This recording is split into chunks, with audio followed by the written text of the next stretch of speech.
Welcome, dear listener. I'm so glad you're here tonight, not because I have something urgent to tell you, but because I have something quiet to share. Maybe you've just turned off the lights and are lying in the dark, your thoughts still buzzing from the day. Maybe you're sitting by a window watching the world slow down outside.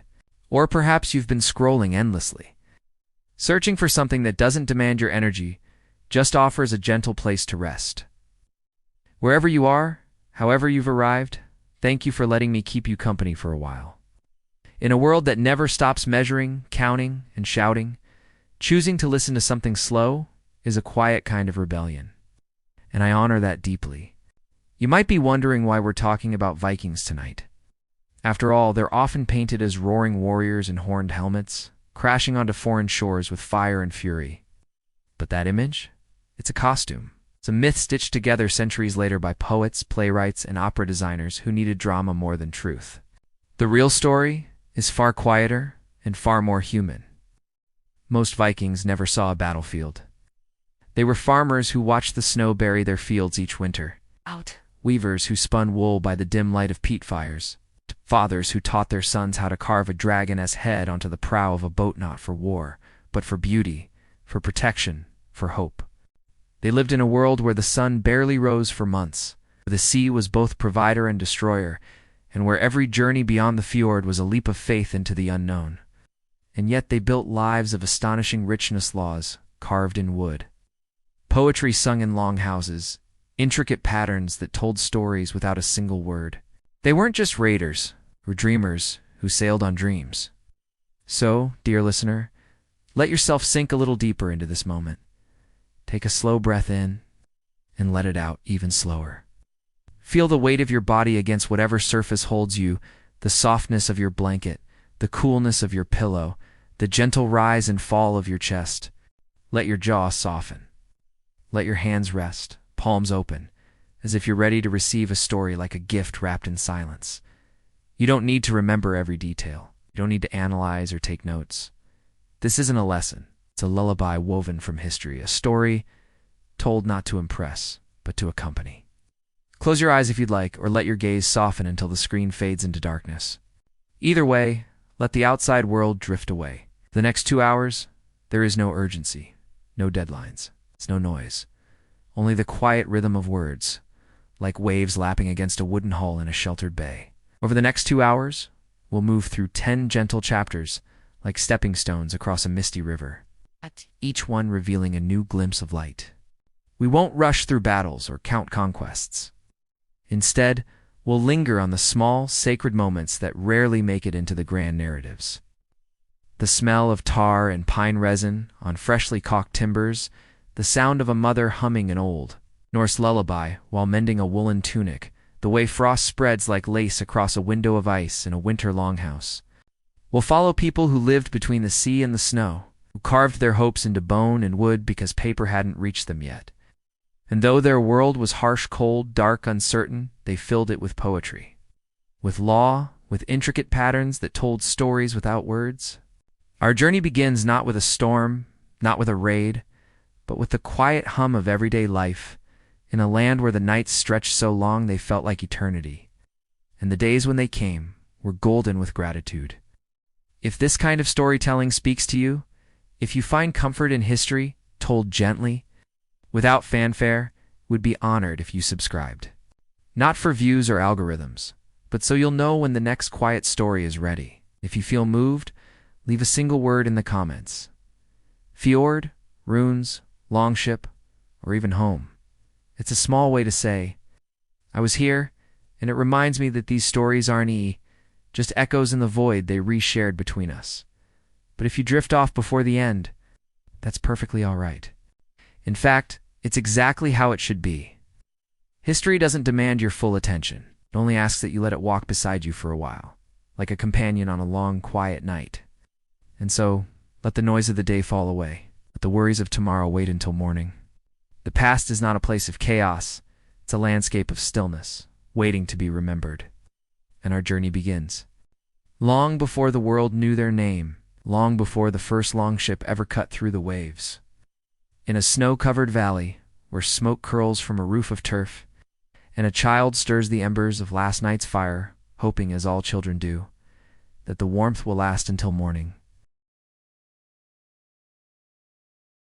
Imagine a valley so deep it seems carved by the hands of a patient god, where the mountains rise like ancient sentinels draped in mist. And the snow never truly leaves in the heart of summer. It lingers in the shadows of the northern slopes, pale and watchful. The air here is not just cold. It is clean in a way that stings the lungs at first, sharp with the scent of pine resin, wet stone, and the faint earthy temps of peat smoke curling from low, turf-covered roofs.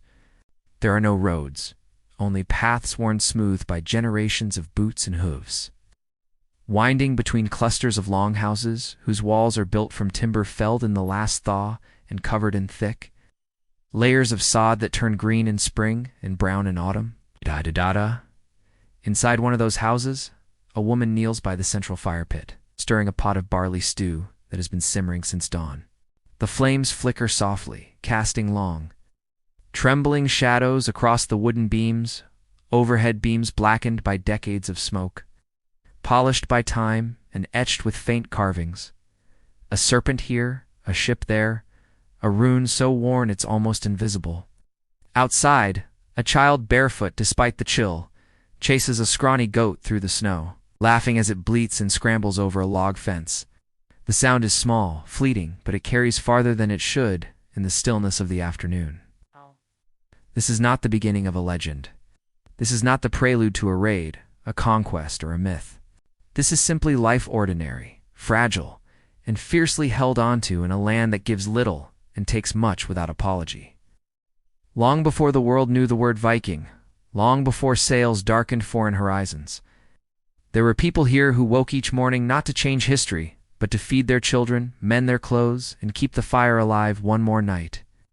In the centuries before the first longships ever cut through open water, Scandinavia was not a nation, not an empire, not even a unified idea. It was a scattered archipelago of human pockets, valleys, sealed off by snow for half the year. Islands reachable only by boat, fjords so deep they seemed to swallow the sky. Each community lived in near isolation, bound not by laws from a distant king, but by the quiet contracts of kinship, honor, and necessity. There were no cities, only farmsteads clustered around shared resources: a freshwater spring, a patch of arable land, a sheltered cove where boats could be pulled ashore. The longhouses themselves were more than shelters. They were microcosms of survival, built long and narrow with a single central aisle and low benches along the walls that doubled as beds at night. They housed not just families, but livestock in the winter: cows, goats, even pigs, because their body heat was the difference between life and death when the wind howled down from the north. The air inside was thick with the smell of wood smoke, sweat, animal fur, and drying fish, but also with something warmer: the scent of wool being spun, bread baking on hot stones, of human presence gathered close against the cold. Time moved differently here. There were no clocks, no calendars in the way we know them.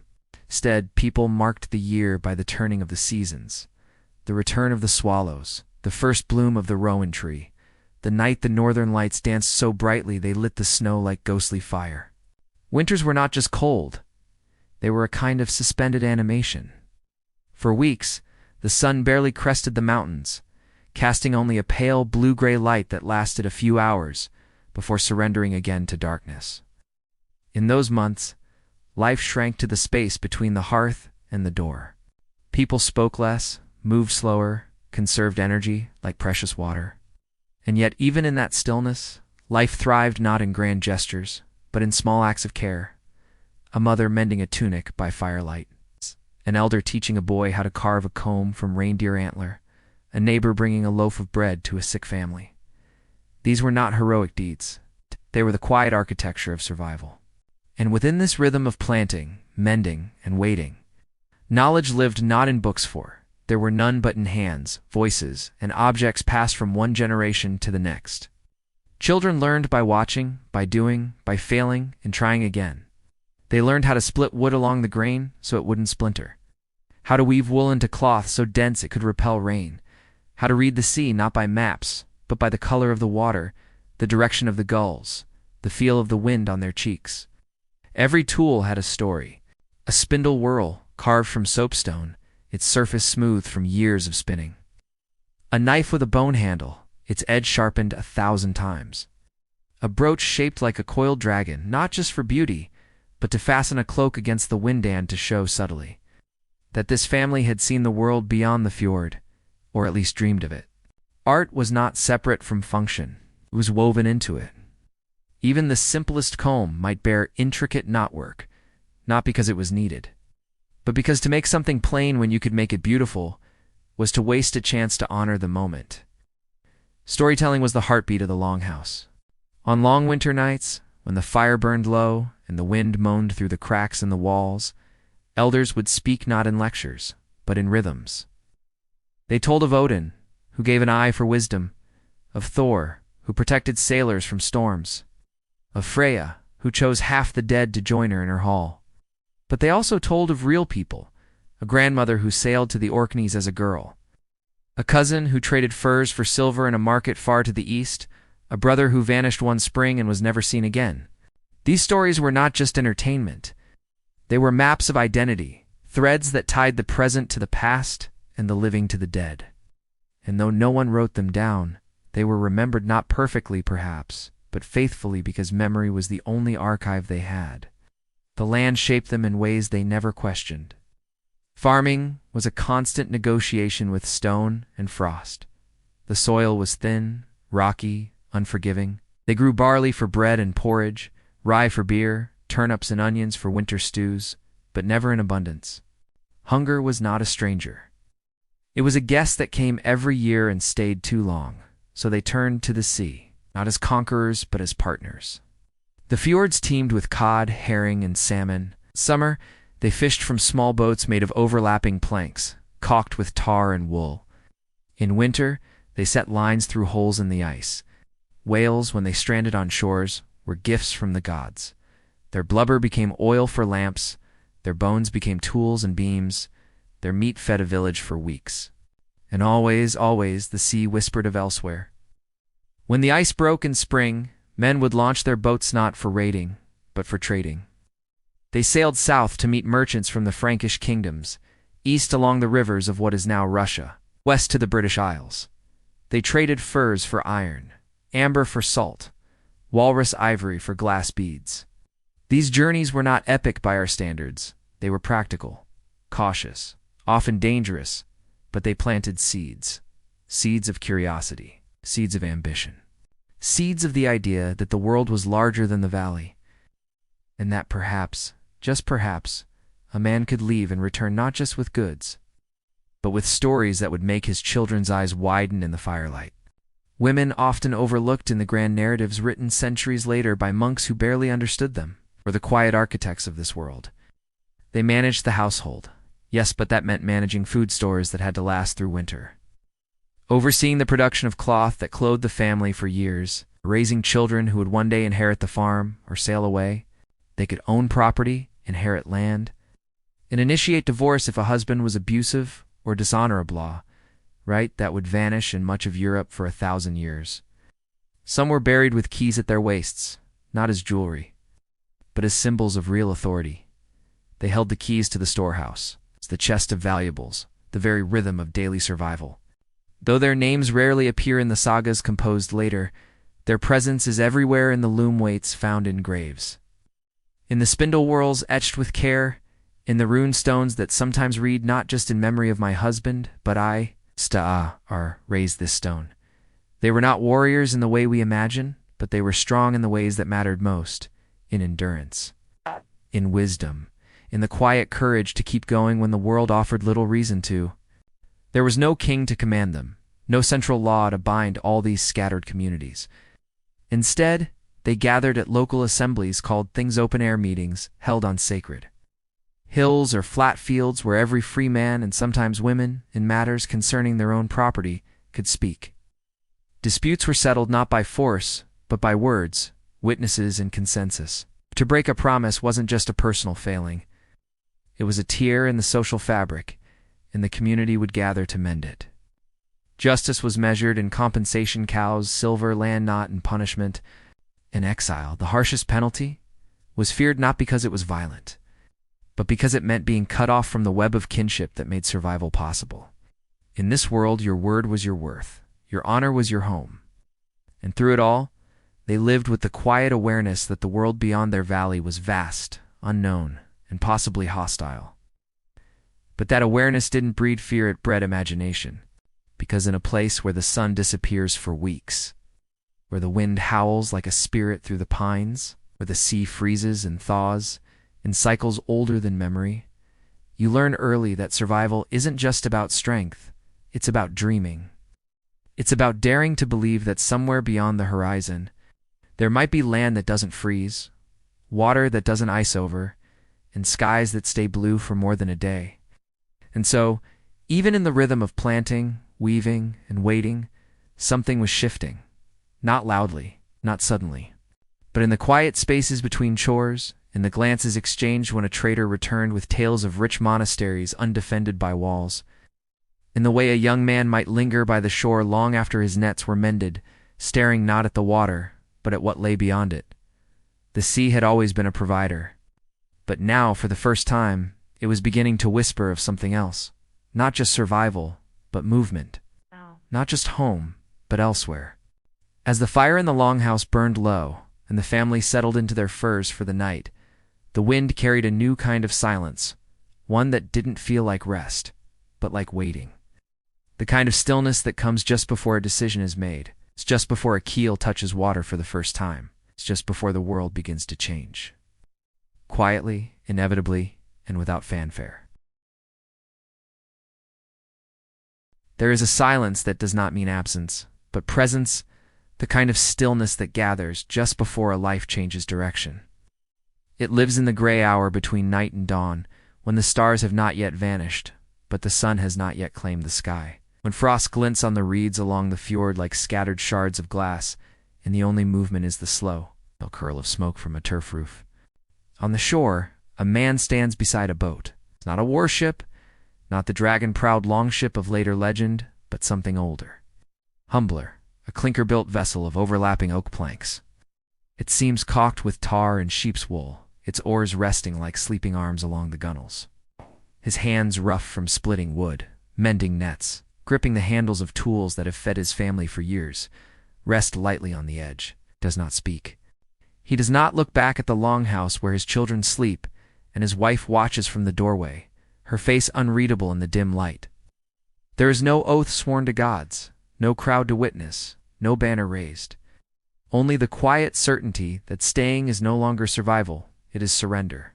And then slowly, almost reverently, he lifts the oar. The blade dips into the water, not with a splash, but with a sigh, as if the sea itself were exhaling after a long wait. In that single motion, the world begins to tilt not toward conquest, but toward movement, toward noise, but toward the first whisper of a new kind of silence, the silence of a path being made where none existed before. For generations, the people of the North had lived within the circle of what they knew, the curve of their valley, the reach of their fishing lines, the rhythm of planting and harvest dictated by a sun that vanished for half the year. But in recent winters, the circle had begun to shrink. Land passed 2 eldest sons, leaving younger brothers with nothing but their names in their hands. Iron grew scarce, and with it, the tools to work the land. Winters stretched longer, hungrier, colder, and whisper soft at first. Then steadier began to drift in with traders from the south, tales of islands to the west, where stone buildings stood unguarded, where men wore robes instead of swords, where treasures were left in unlocked chests because faith was their only wall. These were not stories of conquest. They were stories of possibility. And in a world where survival was measured in barley grains and wool threads, possibility was as vital as fire. The sea had always been a neighbor, sometimes generous, sometimes cruel, but now it was becoming something else. A path. Not a path of certainty, but of necessity dressed in hope. The boat itself was a testament to patience. Every plank had been split by hand from green oak, steamed until it bent to the builder's will, shaped not to resist the sea but to move with it. The caulking tar mixed with sheep's fat and wool was pressed into every seam not just to keep water out, but to keep hope in. The oars, carved from ash, were balanced so perfectly that a single stroke could glide the boat forward without a ripple. Noise was danger. To be seen was to be stopped. But silence. Silence was power.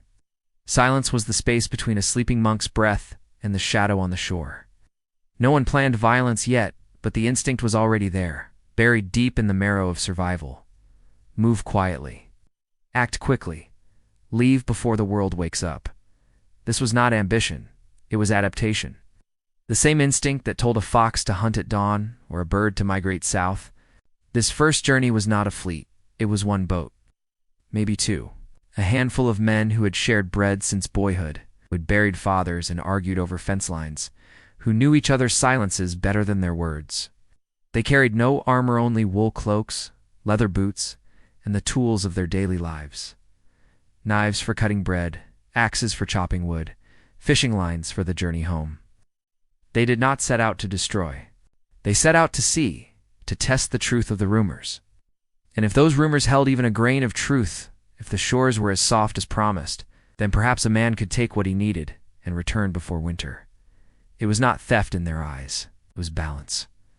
The world had taken from them for generations, but perhaps it was their turn to ask for something back. They were not thinking of history. They were thinking of a son who needed land, of a wife who deserved more than a life of scraping by, of a winter that might be too long to survive without help. The sea that morning was kind. The wind was light, the current gentle. As the boat pulled away from shore, the man at the oar did not look back, not out of hardness, but out of focus. To look back would be to doubt, and doubt was a heavier cargo than any sack of provisions. Behind him the longhouse grew smaller, then vanished behind the curve of the fjord. Ahead, only water and sky. No maps, no stars yet visible, no certainty. Just the slow, steady pull of the oar through the water, each stroke a promise, each ripple a prayer. They would sail for days, guided by the flight of seabirds, the color of the water, the feel of the wind on their faces. They would land on unknown shores, drink from unknown streams, sleep under unknown stars. And if they found what they were looking for, if they found softness where they expected hardness, they would not burn it. Not yet. They would observe. They would remember. It would return with more boats next time. Back on shore, life continued as if nothing had changed, because in the rhythm of daily survival, nothing could stop. The woman rose before dawn, as she always did, her breath visible in the cold air as she knelt by the central fire pit, and coaxed the embers back to life with dry moss and kindling. She fed the flames slowly, carefully, as one tends to a fragile hope, then hung the iron pot too warm and added the last of the barley. A handful of dried roots, and a pinch of salt saved from summer's trade.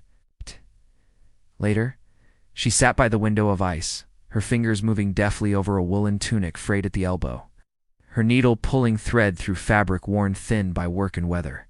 Outside, the children laughed as they chased each other through the snow, their boots leaving fleeting prints that the wind would erase by midday. They did not know their father was not truly gone, but gone in the way that matters, across a threshold not of miles, but of identity.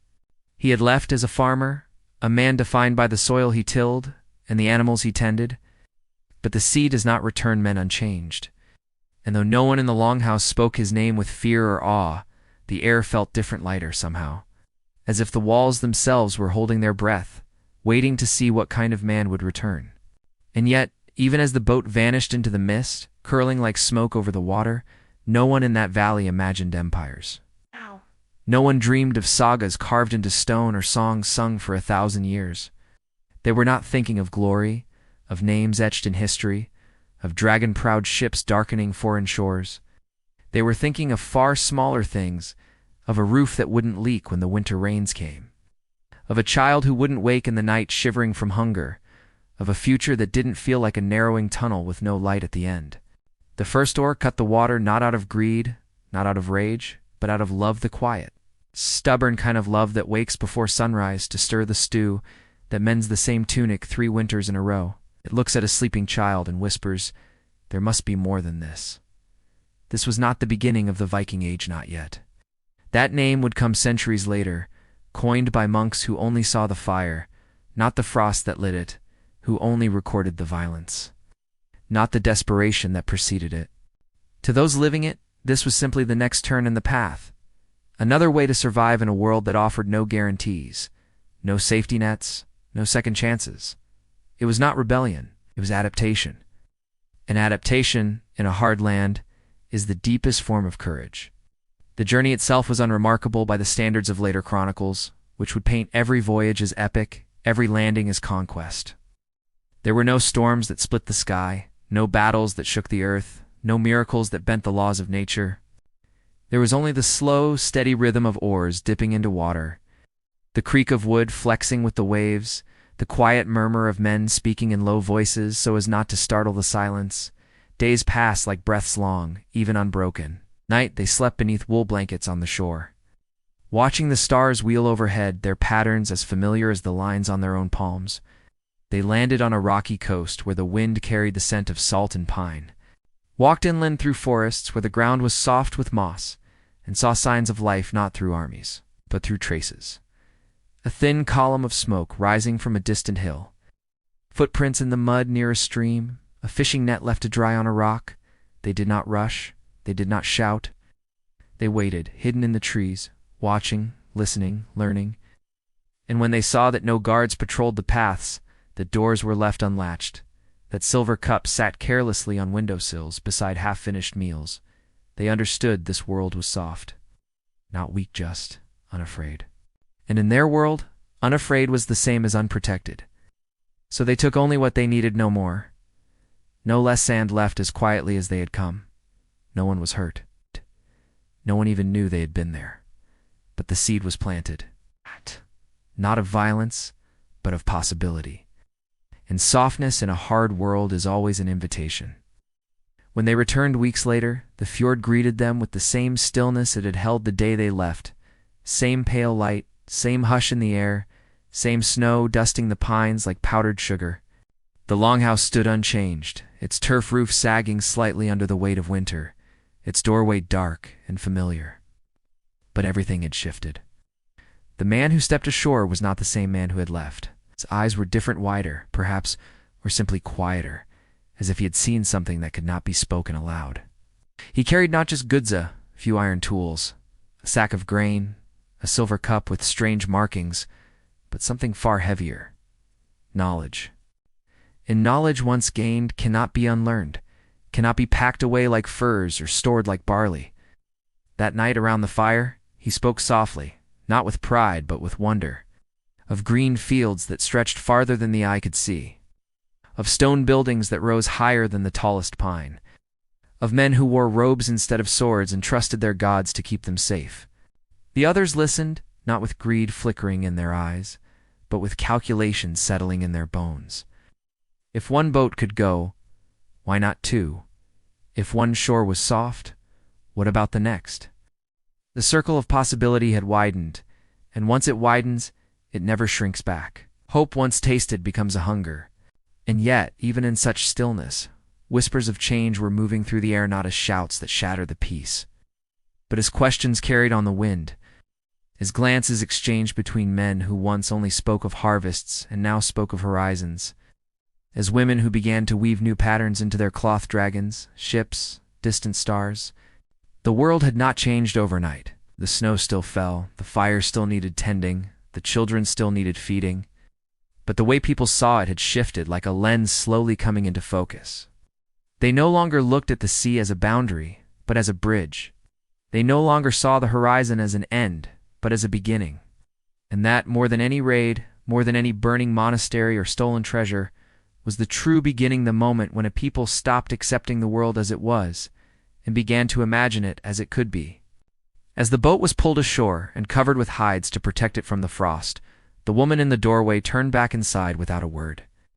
She stirred the stew, fed the fire, woke the children for their evening meal. Life continued because it always does, even when everything is changing. But something had shifted in the air, subtle as the first drop of rain before a storm, quiet as the pause between heartbeats. The path was no longer just a dream whispered in winter nights. It was real. It was wet with seawater. And it led away from home, not in rejection, but in search of a place where home could be more than survival. In the silence that followed, The only sound was the slow drip of melting snow from the roof, falling one drop at a time into a wooden bucket by the door. The world kept moving, quietly, as it always had.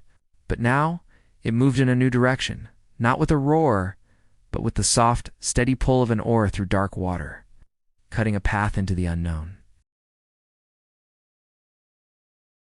Imagine an island wrapped in morning mist, where the only sounds are the cry of gulls wheeling overhead, the soft lap of waves against black volcanic rock, and the distant, rhythmic chant of monks rising from a stone chapel like incense toward a pale sky. The air smells of salt, damp earth, and beeswax candles burning inside the scriptorium, where a scribe's hand moves slowly across vellum, tracing letters that will outlive him by centuries. It is a place built on the belief that holiness is its own protection, that God watches over those who devote their lives to prayer, and that violence belongs to the mainland, to the world of kings and armies, not to this quiet shore. The gates are unlatched, the treasures silver chalices, jeweled reliquaries. Illuminated manuscripts bound in leather are not hidden in vaults, but displayed openly on altars as offerings to the divine. And so, when the first shadow appears on the horizon, not a fishing skiff, but something longer, lower, faster, the monks do not sound an alarm. They watch, they wonder, they pray. They do not know that this morning will become a whisper in every chronicle for 1,000 years. They do not know that silence is about to break. The boat that approaches carries no banner, no drum, no war cry, glides into the cove with the same quiet precision a heron uses to land on a reed, barely a ripple, barely a sound. The men who step onto the shore are not monsters from legend, but ordinary men, farmers, fishermen, younger sons, with no land to inherit. They wear simple wool cloaks darkened by sea spray, leather boots worn thin by travel, and caps of felt or fur. Their faces are not twisted in rage, but set in the calm focus of men who have traveled far and know there is no turning back. They carry axes, not the double-bladed fantasy of later tales, but the same tools they use to split firewood at home and knives worn smooth by daily use. They do not shout. They do not chant. They move like shadows through the dew-damped grass, their eyes scanning not for enemies but for signs of life, for proof that the rumors were true. And what they find is not a fortress but an open door. A world that trusts so deeply it has forgotten how to defend itself. To the monks, these objects are sacred not because of their material value, but because they are vessels of faith, a chalice that held wine turned to blood, a cross that bore the weight of salvation, a book whose pages contain the word of God.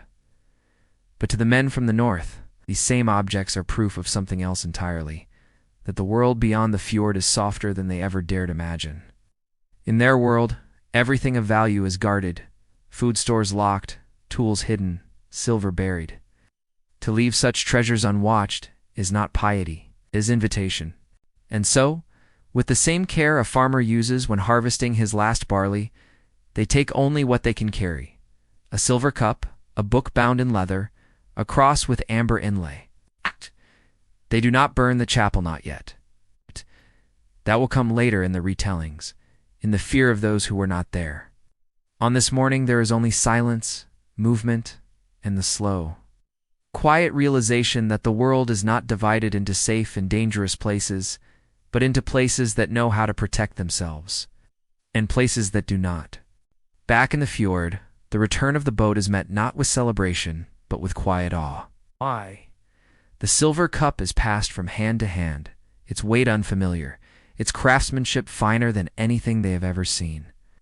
The book, though unreadable, is treated with reverence not for its words, but for what it represents: a world that writes its thoughts down, that preserves its dreams in ink and vellum, that believes ideas are worth saving.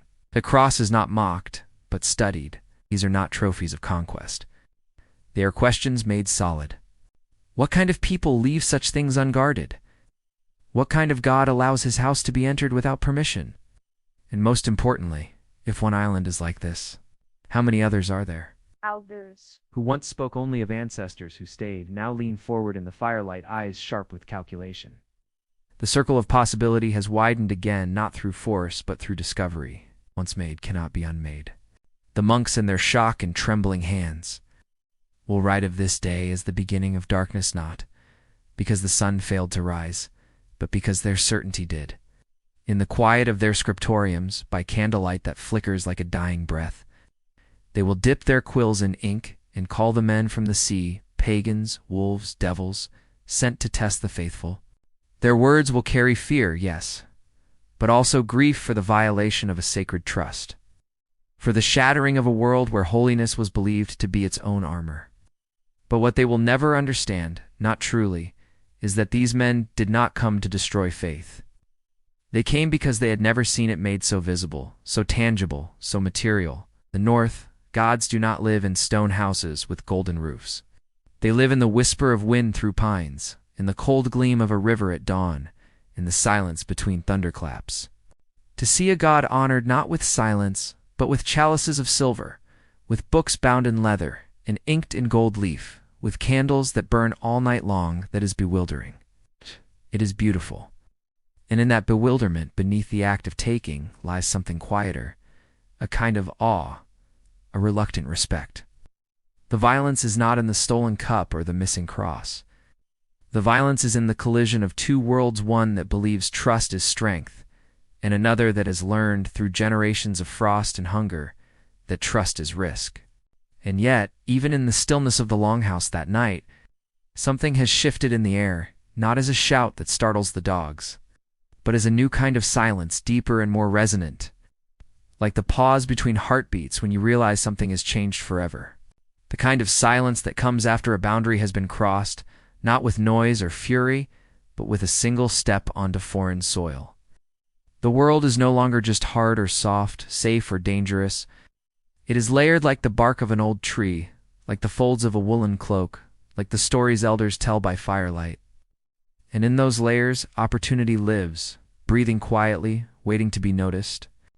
The younger men, who once only listened to tales of harvests and storms, now lean closer when a sailor speaks of distant shores, their eyes reflecting the firelight like still water. The women, as they spin wool by the hearth, begin to weave new patterns into their cloth, not just the old knots and spirals of home, but ships with curved prows, waves that curl like sleeping serpents, birds with wings spread wide as if caught mid-migration. Even the children's games change. They no longer pretend to plow fields or herd goats, but to sail across endless seas, to land on islands where the grass is green all year and the air smells of flowers instead of snow. The imagination has been unlocked, not by force, but by proof. And once it is, it cannot be caged again, no matter how tightly the doors are shut. The monks, in their scriptoriums, lit by trembling candles, will begin to build walls not just of stone, but of fear. They will move their treasures underground, into cold cellars where the damp clings to silver like a shroud. They will post guards at their gates, men with swords who pace through the night, eyes scanning the horizon for shadows. They will pray not just for salvation of the soul, but for protection of the body, for safety of the sacred objects that once seemed untouchable. They will call this the Age of Wolves, and in their chronicles, the men from the north will become monsters faceless, nameless, driven only by greed and darkness. But the men from the north do not see themselves as wolves. They see themselves as seekers, ordinary men who went to test a rumor whispered by traders, who sailed not for glory but for survival, and returned with something far more valuable than silver: truth. The truth that the world is vaster than the fjord, that not all of it is frozen in winter's grip, that not all people carry knives at their belts or suspicion in their eyes. Some leave their doors open. Some trust so deeply they do not even lock their chests. And that kind of kindness, that radical, fragile belief in the goodness of others, is something the North has long forgotten. Like a song half remembered from childhood, to witness it is to feel both shame and wonder. And that truth, more than any treasure, is what they carry home. This moment, this single morning on a quiet island wrapped in mist, does not feel like a turning point to those who live it. There are no trumpets blaring from the heavens, no prophecies carved into stone, no omens in the flight of birds, only the soft crunch of boots on wet gravel. The clink of metal against wood as a cup is lifted from a shelf, the low murmur of voices speaking a language no one on the island understands. The monks do not scream. The raiders do not laugh. It is all done in a kind of hushed reverence, as if even the thieves sense they are trespassing not just on land, but on a dream. But history is rarely made in grand gestures. It is not born in palaces or battlefields, but in small, quiet decisions. To sail one day farther than planned, to step onto a shore uninvited, to take what is left unguarded not out of malice, but out of need and curiosity. And from this small decision, ripples will spread not as waves that crash, but as whispers that travel across the North Sea, down the rivers of Europe, into the courts of kings, the cells of monks, the dreams of sailors who have not yet been born. A single morning becomes a legend. A single boat becomes a fleet. A single act of taking becomes the beginning of an age. The sea, as always, carries no judgment. It does not care whether the hands that row its waves belong to monks who copy scripture or farmers who split wood, 2 kings who command armies or children who chase goats through the snow. It only moves steady, patient, eternal, its tides rising and falling with the moon, its currents weaving unseen paths beneath the surface. And as the boat pulls away from the Holy Isle, its hold now heavier, with more than just goods, with questions, with wonder. With the weight of a world newly seen, the water closes over its wake as if nothing had happened. No scar remains, no traces left, but something has changed. The world has grown smaller, not in size, but in mystery. And the North has grown bolder, not in arrogance, but in the quiet certainty that beyond the horizon there is more than ice and wind. There is life. There is trust. There is beauty worth stealing and worth remembering. In the longhouse, the fire burns low, its embers glowing like fallen stars. The woman stirs the stew, feeds the embers with dry moss, tucks the children into their furs with hands that know every scar and every dream. Life continues, because it must, because it always does, even when the world shifts beneath your feet. But the stories told tonight are different. They do not speak only of ancestors who stayed, who tilled the same soil for generations, who measured their lives in harvests and winters.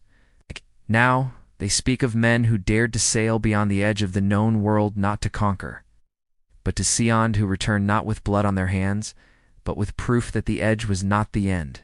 It was a beginning, a threshold, a door left slightly ajar. As the last light fades from the fjord and the stars emerge one by one cold, distant, eternal, the man who sailed looks out at the water and feels no pride, no triumph, no hunger for more, only a quiet resolve, like the steady beat of a heart that has seen something it cannot unsee. He did not go to burn, he went to see. And what he saw was not just an island of stone and prayer, but a mirror, a reflection of what his own people could become, if they were ever trusted enough to be left unguarded, if they ever learned to build not just with wood and turf, but with faith in something beyond survival. In that moment, he does not feel like a raider, he feels like a witness. And so, the world kept moving, quietly, as it always had. But now it moved with a new rhythm, the slow, steady pull of oars through dark water. It's the whisper of sails catching a wind that blows from lands no one has named yet. The quiet pulse of a question that will not be silenced. What else is out there? Not asked with greed, but with wonder. Not with violence, but with the oldest human impulse, to reach beyond the known and touch the unknown with open hands.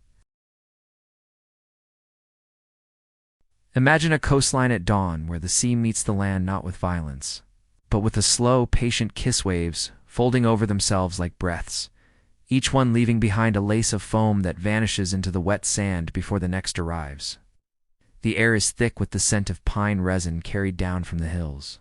It's the sharp temps of salt and the damp earthiness of seaweed drying on the rocks. In a sheltered cove hidden from the open ocean by arms of black stone, a longship rests at anchor. Its dragon-proud stem cuts through the morning mist like a silent promise, not of war, but of movement. This is no longer the humble fishing boat of the first journey, the one patched with tar and hope. This is something new, longer, sleeker, built not just to survive the fjord, but to answer the call of the open sea. Its mast stands tall and straight, its sail furled but ready, its hull lined with shields not for battle, but for identity, each one painted with symbols that say, "We are from the fjord of the black pines," or "Our family tends the northern fields." The men aboard are no longer just farmers testing a rumor whispered by traders. They are travelers now, shaped by distance, softened by wonder, hardened by return. And today, as the first light gilds the water, they set sail not toward one island, not toward one rumor, but toward a world that is slowly, quietly, revealing itself one shore, one story, one horizon at a time. From the frozen shores of the north, their paths now stretch in every direction like roots seeking water. Westward, they follow the curve of the earth into the green islands of the Atlantic, where mist clings to cliffs and sheep graze on slopes so steep they seem to defy gravity. Eastward, they navigate the great rivers that cut through the heart of Europe waterways. So vast they feel like inland seas carrying their boats over land, when the rapids grow to fierce, their shoulders bearing the weight of wood and hope. Southward, they hear tales of golden cities where the sun never truly sets, where marble gleams under cloudless skies and bread is sold in markets every day of the year. They do not move as an army, not as a wave of conquest, but as individual threads, fine, resilient, quiet, woven slowly into the fabric of the known world. In the east, they become the Rus, traders who sail down the Volga and Dnieper rivers in boats so light they can be carried by 6 men over muddy portages, exchanging furs from the northern forests, amber washed ashore by Baltic storms, and walrus ivory carved with care.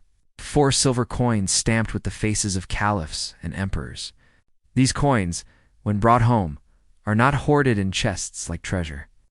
They are melted down in the forge, reshaped into arm rings, brooches, and necklaces, transforming foreign wealth into personal honor, into gifts for brides, into tokens of loyalty between friends. In the west, they find islands wrapped in mist and myth. Iceland, where volcanic soil yields grass so rich it feeds flocks through winter. Greenland, whose very name is a gentle lie told to lure settlers from overcrowded shores, and farther still, a place they call Vinland, where wild grapes grow in tangled vines, and the winters are mild enough for children to play outside. They do not conquer these lands with fire and sword. They settle them quietly, carefully, respectfully, building longhouses from turf and stone, raising children who will speak a new dialect, who will never see the fjord of their ancestors, but will carry its memory in their bones. Their world is no longer defined by valleys sealed off by snow, but by roots that stretch across oceans and continents. The sea is their road, yes, but also their teacher, their companion, their judge. The stars are their map, not in the rigid lines of later cartographers, but in the slow wheel of constellations that mark the seasons. The wind is their guide, shifting with the moods of the world, carrying scents that tell of land long before it appears, the sweetness of blooming heather, the damp rot of river deltas, the dry dust of southern shores.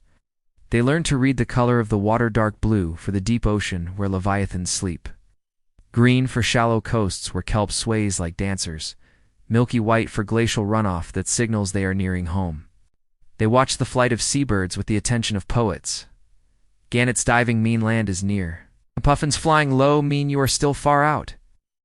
The cry of a tern at dusk means shelter is close. Carry no charts, no compasses, no written logs. Instead, they remember. Father teaches his son the rhythm of the tides between Norway and the Orkneys not as numbers, but as songs, as the rise and fall of breath. A trader recounts the number of days it takes to row from the Baltic to the Black Sea not in hours, but in meals shared, in nights spent under different stars. Ouch.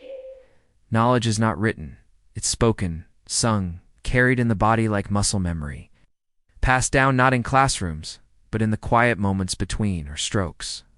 And with each journey, the circle of the known world grows larger, not through force, not through fear, but through presence. They are not invaders in the lands they visit. Often, they are guests invited to trade at seasonal markets where goods are weighed on scales and stories are traded like currency. Hired as mercenaries by princes who value their strength and loyalty, welcomed by coastal villages that see them not as threats, but as bringers of news, goods, and connection to a world beyond the next hill. In Byzantium, the great city they call Miklagard, the great city they become the Varangian Guard, elite warriors who swear loyalty not to a god, but to an emperor, standing in polished armor beneath golden domes that shimmer like captured sunlight. They do not understand the prayers chanted in Greek, the incense that curls like smoke from another world, the intricate dances of court protocol, but they respect the weight of the ceremony, the precision of the guards who move like clockwork, the sheer scale of a city that holds more people than all of Scandinavia combined. They stand at attention for hours, their great axes resting at their sides like silent oaths, their faces unreadable, their hearts full of awe. And when they return home, if they return, they send letters, not on parchment, but in runes carved into wood or bone, telling of streets paved with marble that gleam after rain, churches that glow like lanterns at night, of a world where water flows through pipes beneath the earth and bread is sold in markets every day. Back home, these tales are not dismissed as fantasy. They are stitched into the fabric of daily life. A woman names her newborn Miklagard, not as a boast, but as a blessing, a hope that her child will see wonders. A boy carves a toy ship with a cross on its sail, mimicking the vessels he's seen in traders' sketches, his small hands trying to capture the shape of a world he has not yet seen but already dreams of. And yet, even as their sails darken distant horizons, they remain deeply, fiercely tied to the rhythms of home. A man may spend years in the East, trading furs for silk, fighting in foreign wars, sleeping under strange stars, but when word comes that his father is dying, he sells his armor, buys passage on the first ship west, and races against time to be there for the burial. A woman may never leave the fjord, may never see the sea beyond the mouth of the valley, but she wears a glass bead from the Silk Road around her neck, a gift from a brother who sailed farther than anyone dared, and she touches it when she prays, as if it were a piece of his soul. The longhouse remains the heart of the world, not just a building of wood and turf, but a symbol of continuity, of belonging, of the unbroken thread that ties past to present. New ships are built using the same techniques as the old clinker built, caulked with tar and wool, shaped to flex with the waves. New stories are told around the same fire where ancestors once spoke, but now. Those stories include places no elder had ever imagined, rivers that flow south for 1,000 miles without meeting the sea, cities built on islands in the middle of lakes so vast they have their own weather, deserts where the sand sings at night, and the stars are so bright they cast shadows. The world is no longer a mystery to be feared. It is a map to be walked, a song to be learned, a story to be lived. This expansion is not driven by conquest, not by greed, not by the hunger for empire, but by connection. They trade not just goods, but ideas. They bring back not just silver, but words that will seep into their language and remain for 1,000 years. Street, from the Latin strata, heard in Frankish markets. Window, from Vindaga, windeye, a Norse invention that stuck. Knife, a word so simple, it crossed every border without changing.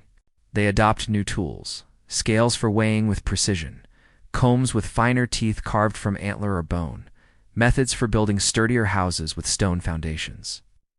And they leave their own mark not in monuments, but in the quiet persistence of place names that still dot the coasts of Britain and Ireland by meaning farm, thorpe, outlying village, Wick Bay, or harbor. These are not scars of invasion. They are footprints of settlement, whispers of a time when a Norse farmer built a homestead by a stream, planted barley in the thin soil, raised children who played with Gaelic neighbors, and called the place home. They do not erase the cultures they meet. They blend with them, like rivers joining the sea, distinct at first, then inseparable. Their waters mingling until you cannot tell where one ends and the other begins. In the east, their presence reshapes kingdoms, not through war, but through trade and kinship. The Rus do not just float down rivers with furs and swords. They help found cities like Novgorod and Kiev, establish trade routes that link the Baltic to the Caspian, and lay the foundations for what will one day be Russia. Their names become royal. Their blood mixes with Slavic, Finnish, Baltic. In the west, they intermarry with Gaelic and Anglo-Saxon families, their children speaking 2 languages, honoring 2 sets of gods, Thor and Christ. Freya and Mary celebrating Yule and Christmas in the same longhouse, weaving 2 worlds into one life. There is no grand plan, no emperor directing their movements, no council plotting world domination. Only the quiet accumulation of individual choices. To stay or return, to build or sail, to learn or teach. From these choices, a network emerges, not of domination, but of exchange, of mutual need, of human connection across impossible distances. The sea, as always, carries them without judgment. It does not care whether they sail for trade or exploration, for love or survival. It only asks that they respect its moods, read its signs, and never forget that it can give as easily as it takes away. A calm sea can turn violent in an hour. A clear sky can vanish behind storm clouds. And so they sail not with banners snapping in the wind, but with open eyes and quiet hearts, not to claim, but to witness, not to destroy, but to connect. It's not to own the world, but to belong to it, however briefly. Back in the fjord, the longhouse glows with firelight long after sunset. Smoke curls from the roof, carrying the scent of burning peat and stew, simmering in an iron pot. The woman spins wool by the hearth, her fingers moving with the rhythm of generations. But now, the thread she spins may be dyed with lichen from Iceland, yielding a blue so deep it looks like twilight, or mixed with strands of silk from the east, soft as a whisper. The stew in the pot may include spices traded from lands no one can pronounce: cinnamon, pepper, clandestine treasures that speak of deserts and caravans and markets under golden domes. The stories told tonight are richer, wider, deeper than ever before. They speak not just of the valley, not just of the fjord, but of the world and of a people who, against all odds, learned to move through it not with arrogance, but with both strength and grace, not as conquerors, but as guests. And yet even in this age of movement, something remains unchanged: the quiet courage it takes to leave shore, to step onto a boat knowing you may not return, to trust the wood beneath your feet, the stars above your head, the wind at your back, to believe that somewhere beyond the horizon there is not just land, but belonging, not just survival, but meaning. This courage is not loud, it does not shout. It lives in the silence between heartbeats, in the hand that tightens on the oar, in the last look back at the longhouse before the fjord curves and home disappears. As the last light fades and the wind shifts, direction carrying the scent of rain and distant shores, and other longship prepares to leave. Not with fanfare, not with drums or chants, but with silence. No. Not with weapons stacked high, but with sacks of grain, bundles of furs, a chest of silver rings, a carved comb for a child, a letter in runes for a wife. The world is waiting not to be conquered, not to be owned, but to be known, to be touched, to be remembered. And so the sails fill with wind, the oars dip into dark water, and the world keeps moving, quietly, as it always has. But now it moves in every direction at once: west, east, south, north, carried on the breath of those who dared to sail beyond the edge of the known world. Not to change it, but to find their place within it.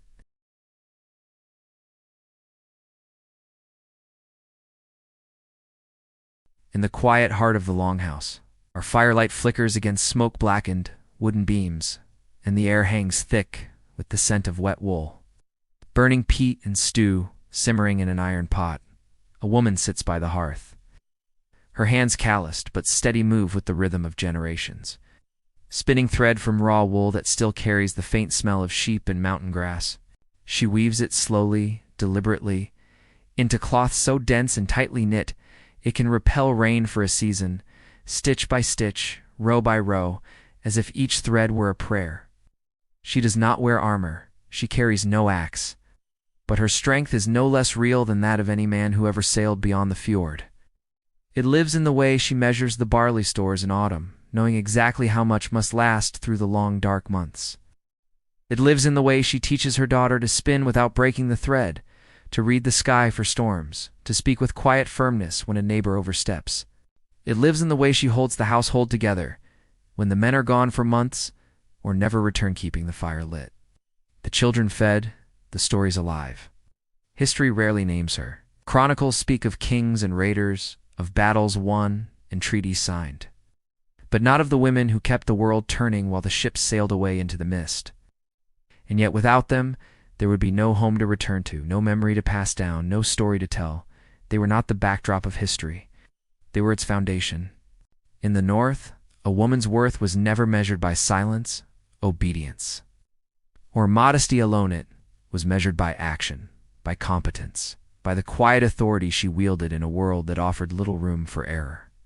She could own land in her own name, inherit property equally with her brothers, and initiate divorce if her husband brought shame upon the household through violence, cowardice, or betrayal. Right so radical it would vanish across much of Christian Europe for 1,000 years, buried under layers of doctrine that called women vessels, not voices. Some were buried with keys at their waists, not as jewelry or ornament, but as symbols of real, tangible power. They held the keys to the storehouse where food was kept, to the chest where silver and heirlooms were locked, to the very rhythm of daily survival. Archaeologists, brushing centuries of soil from forgotten graves, have found women resting beside bronze scales used for trade, spindle whorls worn smooth by years of use, and DS7 swords, spears, and shields, their bones bearing the same healed fractures and battle scars as male warriors. The line between weaver and warrior was never as sharp as later storytellers, shaped by medieval piety and Victorian fantasy, would claim. The sagas, written centuries later by Christian monks who barely understood the old ways, speak of shield maidens, women who took up arms, sailed with the men, and chose battle over marriage. For generations, scholars dismissed these as poetic exaggeration. But the earth tells a different story. In Burka, in Sweden, Solar, in Norway. In sites across the Baltic, the graves are real, the weapons are real, the scars are real. Whether they fought in great expeditions or defended their homesteads when raiders came in the night, their courage was not myth. It was memory, and it was honored. But strength was not always in the blade. Often it was in the loom, in the needle, in the quiet labor that clothed a family for years.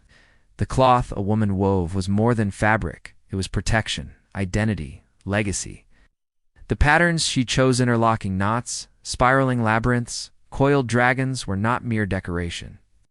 They were a language spoken in thread and dye, understood by those who knew how to look. A spiral meant journey, the path of life winding forward. Knot meant binding, a family, of loyalty, of oaths spoken in firelight. A dragon meant protection, its coiled body warding off chaos, its eyes watching over those who wore it. When a man sailed west into the unknown, he carried not just dried fish and iron tools, but a tunic woven by his wife or mother, its wool, dyed with lichen from the hills, seemed stitched with care that bordered on devotion. That tunic was a piece of home against the cold sea, a reminder that someone waited, someone remembered, someone believed he would return. And when he did was to a woman who had kept the fire burning through blizzards, who had taught his children his name, who had told his stories so often they became part of the family's breath. She did not weep in public. Norse custom valued composure, especially in women. For tears were seen not as weakness, but as something too precious to waste in front of strangers. But in the privacy of the night, when the wind howled through the cracks in the walls and the children slept, she allowed herself to grieve for the son who never came back from Vinland, for the winter that took 3 lambs and nearly the baby, for the silence that sometimes settled over the longhouse like a weight heavier than snow, and the men. Oh, they were not the roaring, unfeeling warriors of later legend, the horned helmeted brutes of opera and film. They were fathers who kissed their children goodbye with trembling hands, pressing small wooden animals into their palms as tokens of love. They were brothers who shared the last piece of bread in the dark of a foreign shore, whispering fears no one else would hear, of storms, of hunger, of dying far from home, with no one to close their eyes. They were husbands who carved combs from antler, brooches from bone, letters and runes on scraps of wood, all to send back to a wife they might never see again. In the sagas, they are called brave, fierce, unbreakable. But those are the words of poets, not people. In the quiet moments between, or strokes on a still sea, beneath the wheeling stars of the North Atlantic, they wept. Not for glory, not for gold, but for home. For the sound of their child's laughter echoing in the longhouse. For the warmth of a hand they might never hold again. To sail beyond the known world was not an act of fearlessness. It was an act of love wrapped in desperation, of hope stitched with threads of sorrow. And in that love there was grief-deep, quiet, human grief that no saga ever recorded, but that every returning sailor carried in his bones. In the east, where the Rus sailed down the great rivers into the heart of what would become Russia, women managed entire homesteads alone for years at a time.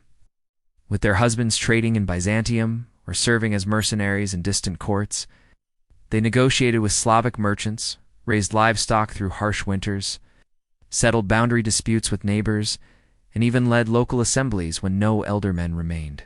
Their authority was not granted, it was assumed because survival demanded it. In Iceland, where the first settlers carved farms from volcanic soil and black sand, women were often the ones who chose where to build the longhouse on a slope for drainage, near a spring for water, with a view of the sea to watch for returning ships. They were the keepers of oral history, the ones who remembered the old songs of the gods, the genealogies that tied families to the land, the rituals that marked the turning of the seasons. A child might be named Halger, after a grandmother known for her wisdom in times of famine. Or SDR, our beloved beauty, after a mother who held the family together through plague and storm. Names were not just labels. They were vessels of memory, threads connecting past to future. And women were the weavers of those threads. Even in death, their presence endured, not in silence, but in stone. Runestones, those tall carved markers that still dot the Scandinavian landscape like silent sentinels, were often raised not by men for men, but by women for themselves and their families. One stone in Sweden reads plainly, powerfully, Gunhildur had this stone raised in memory of her husband and herself. Another in Denmark says SDR, or placed this stone for her son, who sailed west and never returned. These are not grand monuments to conquest or divine right. They are quiet acts of remembrance, carved in stone because words alone were not enough to hold the weight of loss. They say, simply and fiercely, we were here, we mattered, we loved. In a world without photographs, without written records for most people, the rune stone was a woman's signature on history, her way of saying, do not forget me. And yet, the world would forget them, not all at once, but slowly, like ink fading on old parchment. When Christian monks rewrote the past, they painted women as passive, pious, silent figures to be protected, not partners in survival.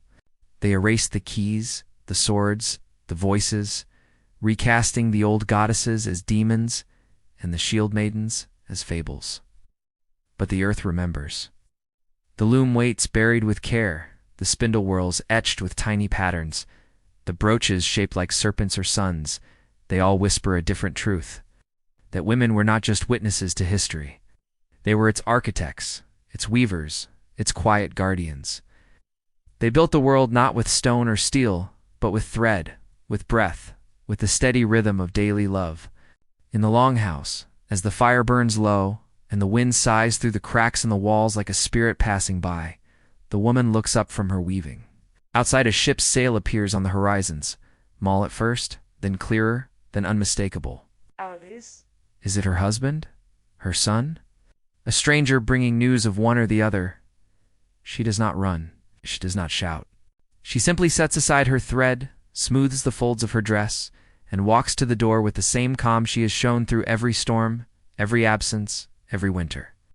Whatever comes, she will meet it with the same quiet strength she has always shown, because in a world that offers no guarantees, her steadiness is the one thing her family can count on, the one thing that makes return possible. The men may sail the seas, may carve paths through ice and storms, may carry the name of their family to distant shores, but it is the women who hold the shore. They are the anchor, not the sail. And without an anchor, even the finest ship, no matter how bold its prow or how strong its crew, is lost to the wind, adrift in endless water with no place to call home. And yet, even in such stillness, their power moves through the air, not as a shout, not as a decree, but as a thread, fine and unbroken, weaving through every tunic, every story, every name passed down through generations. It is in the way a mother teaches her daughter to spin, in the way a grandmother hums an old song while stirring stew, in the way a widow raises a stone and carves her own name beside her husband's. This is not the history of empires. It is the history of endurance. As the sun sets over the fjord and the stars emerge one by one, cold, distant, eternal, the longhouse glows with warm light. Nice. Inside, a child nestles against a woman's knee and asks, "Tell me about grandmother." And the woman smiles, picks up her weaving, and begins to speak not of battles or kings, but of barley harvested in a good year. Of songs sung to calm frightened children, of a woman who once held the world together with nothing but her hands, her heart, and her quiet, unshakable will. So the world kept moving quietly, as it always had. But now it moved with the rhythm of two kinds of courage, the kind that sails into the unknown, trusting the stars and the sea, and the kind that stays, tending the fire, so that someone, someday, will have a reason to come home. In a quiet grove deep in the forest, where the trees grow so close their branches weave a living roof of green and shadow, and the only sound is the soft drip of dew from leaf to moss, there once stood a wooden temple. Its walls were rough-hewn, its roof thatched with reeds gathered from the riverbank, its door unmarked and always open. Inside, the air smelled of damp earth, pine resin, and old smoke. At its heart stood an altar carved from a single oak trunk, its surface worn smooth by generations of hands that had placed offerings upon it, not in fear, but in gratitude. Resting on that altar was a hammer not forged for war, not sharpened for battle, but cast in bronze or iron with care, its head rounded, its handle wrapped in leather. It was the symbol of Thor, protector of mankind, god of thunder, hearth, and the common folk, whose strength held back the chaos of the frost giants and ensured the crops would grow. People came here not to beg for miracles, but to give thanks for a safe voyage across stormy seas, for a child who survived the winter cough, for a harvest that filled the storehouse just enough. They left simple gift spreads still warm from the oven, a cup of mead, a lock of hair cut in promisand whispered prayers not to a distant, judging God, but to a presence they felt in the crackle of the fire. The roll of thunder, the first light of dawn. This was their faith. Not written in books, not commanded by priests, but lived in the rhythm of daily life, in the quiet understanding that the divine was not above them, but among them. The first signs of change did not arrive with trumpets or armies. They came softly, like mist rolling in from the sea, so gradual that no one noticed the shift until it was already underway. They came in the form of strangers, monks with soft voices and eyes full of quiet certainty, their robes rough but clean, their hands calloused from copying sacred texts. They came with traders who spoke of a God who had died for his people, not in battle, but on a cross, God who asked not for offerings, but for love. They came with kings who returned from foreign courts bearing new ideas wrapped in silk and silver, who spoke of alliances sealed not with blood oaths, but with baptism. At first, the old ways held firm. The groves remained sacred. The runes were still carved into amulets and ship prows. The stories of Odin, who sacrificed an eye for wisdom, of Freya, who chose half the slain for her haul, of Loki, the trickster who walked the line between chaos and creation, these were still told by firelight, their lessons woven into the fabric of childhood. But something had shifted in the air, not as a storm that tears the roof off, but as a slow thaw that softens the ground beneath your feet. The world beyond the fjord was changing, and the north, for all its isolation, could not remain untouched. Christianity did not arrive as a conqueror, at least, not at first. It came as a guest, then as a neighbor, then as a quiet expectation. It came through marriage, when a Norse king took a Christian queen who built a small chapel beside the longhouse and lit candles each evening while her husband still left bread at the sacred stone. For a king, the choice was never purely spiritual, it was deeply, inescapably political. To accept the cross was to align with the most powerful forces of the age, the Frankish emperors who ruled from stone palaces, the English kings who commanded fleets, the Byzantine court where gold flowed like water. It meant access to written treaties, to literacy, to legitimacy in the eyes of a world that was rapidly becoming Christian, and to be seen as pagan was to be seen as backward, dangerous, outside the circle of civilization.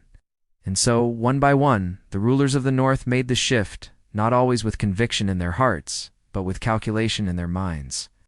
They were baptized in cold rivers, their hair still wet as they swore oaths to a new god, their warriors watching from the banks with unreadable faces. But in their hearts, the old gods did not vanish overnight. They simply moved into the shadows, into the corners of the longhouse, into the lullabies mothers hummed to their children, into the whispered words spoken when lightning split the sky. A farmer might hang a small wooden cross above his door to please the local priest or avoid suspicion. But when the storm clouds gathered and the wind howled like a spirit, he still whispered Thor's name under his breath, his fingers brushing the hidden hammer amulet sewn into his tunic. The temples of wood did not fall in a day, nor were they burned in rage. They faded like footprints in fresh snow, slowly erased by the wind. Some were simply abandoned, their roofs collapsing under the weight of winter snow, their altars reclaimed by moss and fern. Others were carefully dismantled, their beams reused to build churches, so that the same oak that once held Thor's hammer now held Christ's cross. The sacred made new through reuse, not erasure. The sacred groves, once tended with care, were no longer visited.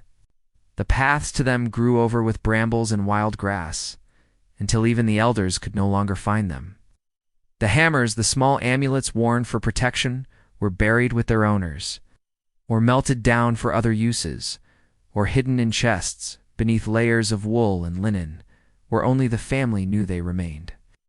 There were no great battles between faiths in the North Knot, like the Crusades or Inquisitions of later centuries. No mass burnings of idols, no forced conversions at sword point. The change was too quiet for that. It happened in the space between generations. A grandmother who still left a bowl of milk for the land spirits each midsummer. A mother who taught her children both the Lord's Prayer and the old charm against nightmares. A son who no longer knew which words were Christian and which were Norse, but said them all just in case. Because in a hard world, you never knew which God might be listening. And yet, even in this quiet shift, there was loss not of lives, but of memory. The stories that had once explained the world, the why of thunder, the how of seasons, the meaning of death began to fade from daily speech. The runes, once used to speak directly to the gods, to bless a ship or protect a child, became mere decoration, their deeper meanings lost to time. The sagas, when finally written down by Christian monks centuries later, were filtered through eyes that saw the old gods not as protectors, but as demons or illusions. Powerful, yes, but false. The deep, intuitive connection to the land, to the cycles of nature, to the ancestors who were believed to walk just beyond the veil of Mystis, was not erased, but softened, like a stone worn smooth by centuries of river water. The new faith spoke of heaven and hell, of sin and salvation, of a single path to eternal life.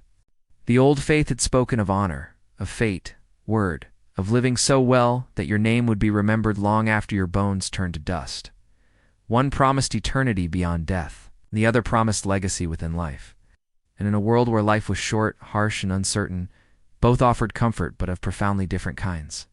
In the Longhouse, the rituals changed slowly, almost imperceptibly. The great Yule feast was still held at midwinter, with boar meat and strong ale, but now it honored the birth of Christ instead of the return of the sun. The toast once raised to Odin, "May his wisdom guide us," became a prayer to the Father. "May his light protect us."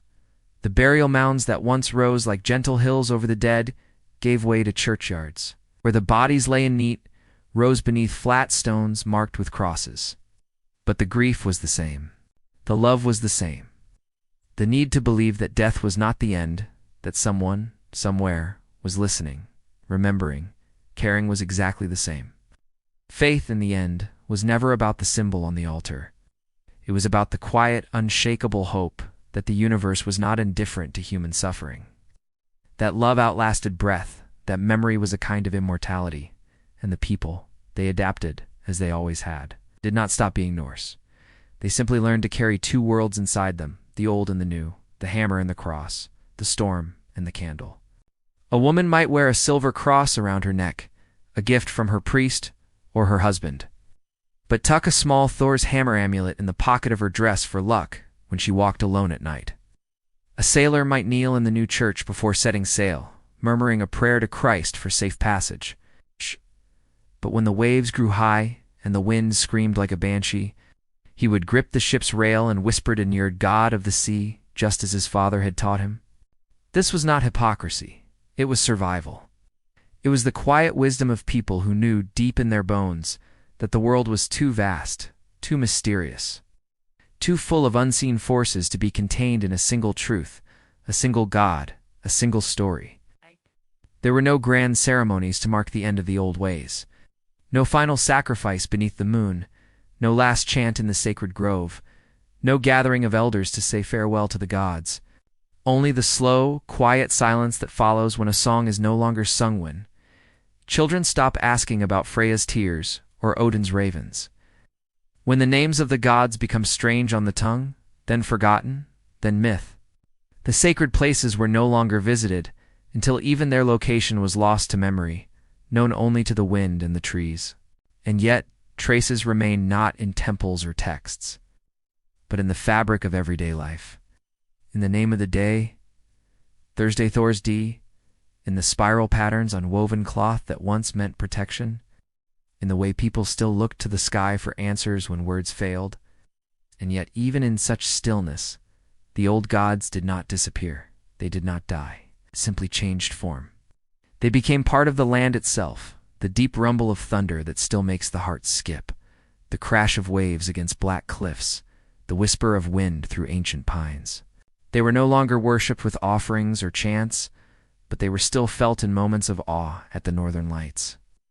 In the quiet terror of a storm at sea, in the sudden peace of a sunlit fjord at dawn, and in those moments, people still reached for something older than words, deeper than doctrine, a presence that had always been there, long before the cross, and would remain long after. As the last embers of the old faith faded into memory, the world did not end. It simply turned, as it always does, toward a new kind of light, one that came not from the forge where hammers were shaped, but from the altar where candles burned. Not from the storm that cleanses, but from the quiet flame that endures. The shift was not a rupture, but a slow blending, like two rivers meeting in the dark. In the small stone church that now stands where the grove once grew, a man kneels on worn wooden planks. He does not know the name of the god who once lived here. He has never heard the old chants. But when he steps outside after the service and hears the wind moving through the trees, the same wind that once carried prayers to Thor, he feels something ancient stir in his chest. It is not faith, not exactly, it is memory. It's not of doctrine, but of belonging. It's not of worship, but of home. And so, the world kept moving quietly, as it always had. But now, it moved under a different sky, one, where the hammer was gone from the altar. But its echo still lingered in the hearts of those who remembered, and in the blood of those who, without knowing why, still looked to the storm and felt protected. Imagine a valley buried so deep in snow that the world beyond its walls might as well not exist. The wind howls through the cracks in the stone walls of the longhouse like a spirit that has lost its way, its voice rising and falling in mournful waves that seem to echo the breath of the land itself. Inside, the only light comes from a single oil lamp resting on a rough-hewn table, its flame trembling as if afraid of the dark. The air is thick with the smell of smoke, damp wool, and the faint sour temps of hunger. Outside, the world is white and still, so still. It feels as if time itself is frozen, as if the sun has forgotten this place and the stars have turned their backs. This is not the Greenland of promise, the land of green pastures and mild summers that Eric the Red once named with such deliberate hope to lure settlers from the crowded shores of Iceland. This is Greenland in its truth, a place of breathtaking beauty and unrelenting brutality, where the sea freezes so thick it cannot be broken even by the strongest axe, where the sun vanishes for months beneath a sky of endless twilight, and where survival is measured not in years or seasons, but in breaths, in the space between one heartbeat and the next. And in this valley, huddled around the dying warmth of the hearth, a family waits not for spring, not for renewal, but for a ship that may never come, a voice that may never call their name again.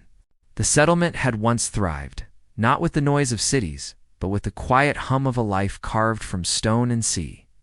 In summer, cows grazed on meadows so green they seemed to glow. Children ran barefoot along the shore chasing seabirds. Smoke curled from dozens of roofs like 1,000 quiet prayers rising to the sky. They built churches of stone, their walls thick against the wind, their altars simple but sacred. They traded walrus ivory carved with care into chess pieces, crosses, and delicate ornaments for iron tools, grain, and timber from Norway and Iceland, believing they could stitch this edge of the world into the fabric of their known lives. They planted barley in sheltered valleys, fished the fjords in summer, stored food for winter, and told stories of home by firelight. They believed, as all pioneers do, that willpower could bend even the harshest land to human need.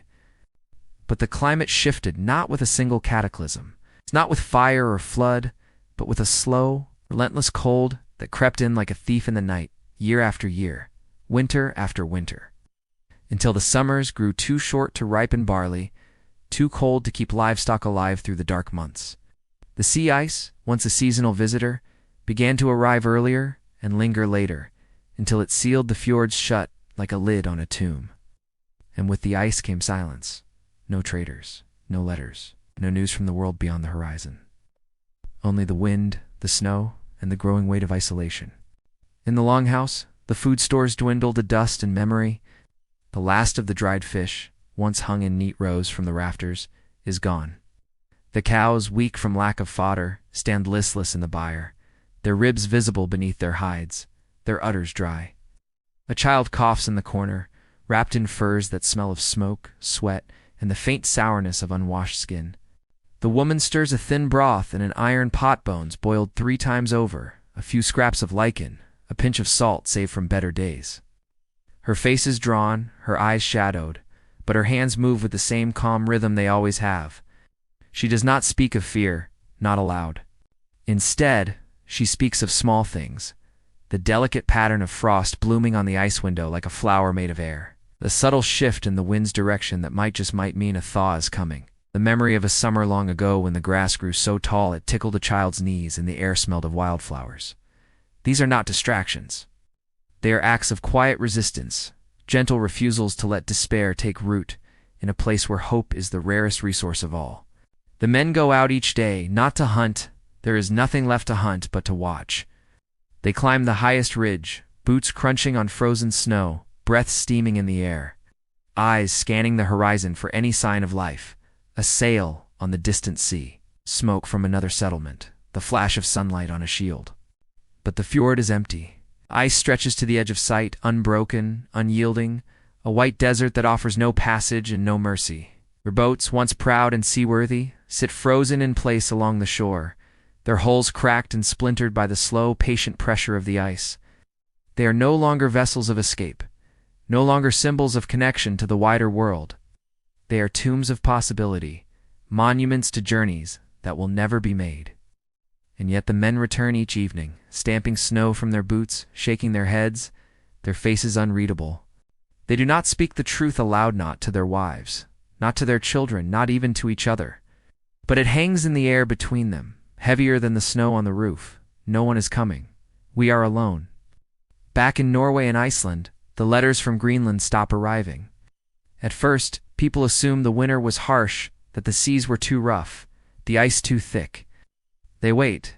When no ship returns in summer, they whisper of storms, of icebergs, of bad luck. But as year follows year with no word, the whispers fade. Letters go unanswered. Prayers go unspoken. Greenland becomes a memory, then a myth, then a blank space on the map, a place spoken of in the past tense, as if it had never truly been real. The world moves on. Trade shifts to new routes. Kings wage new wars over new lands. Churches are built in cities that glow with candlelight and song. And the Norse of Greenland are forgotten, not with cruelty, but with the quiet, inevitable indifference of distance. In a world where survival depends on connection, isolation is the slowest kind of death. And yet, in that frozen valley, life continues as long as it can. The last priest, told weary, his hands trembling, still holds services in the stone church.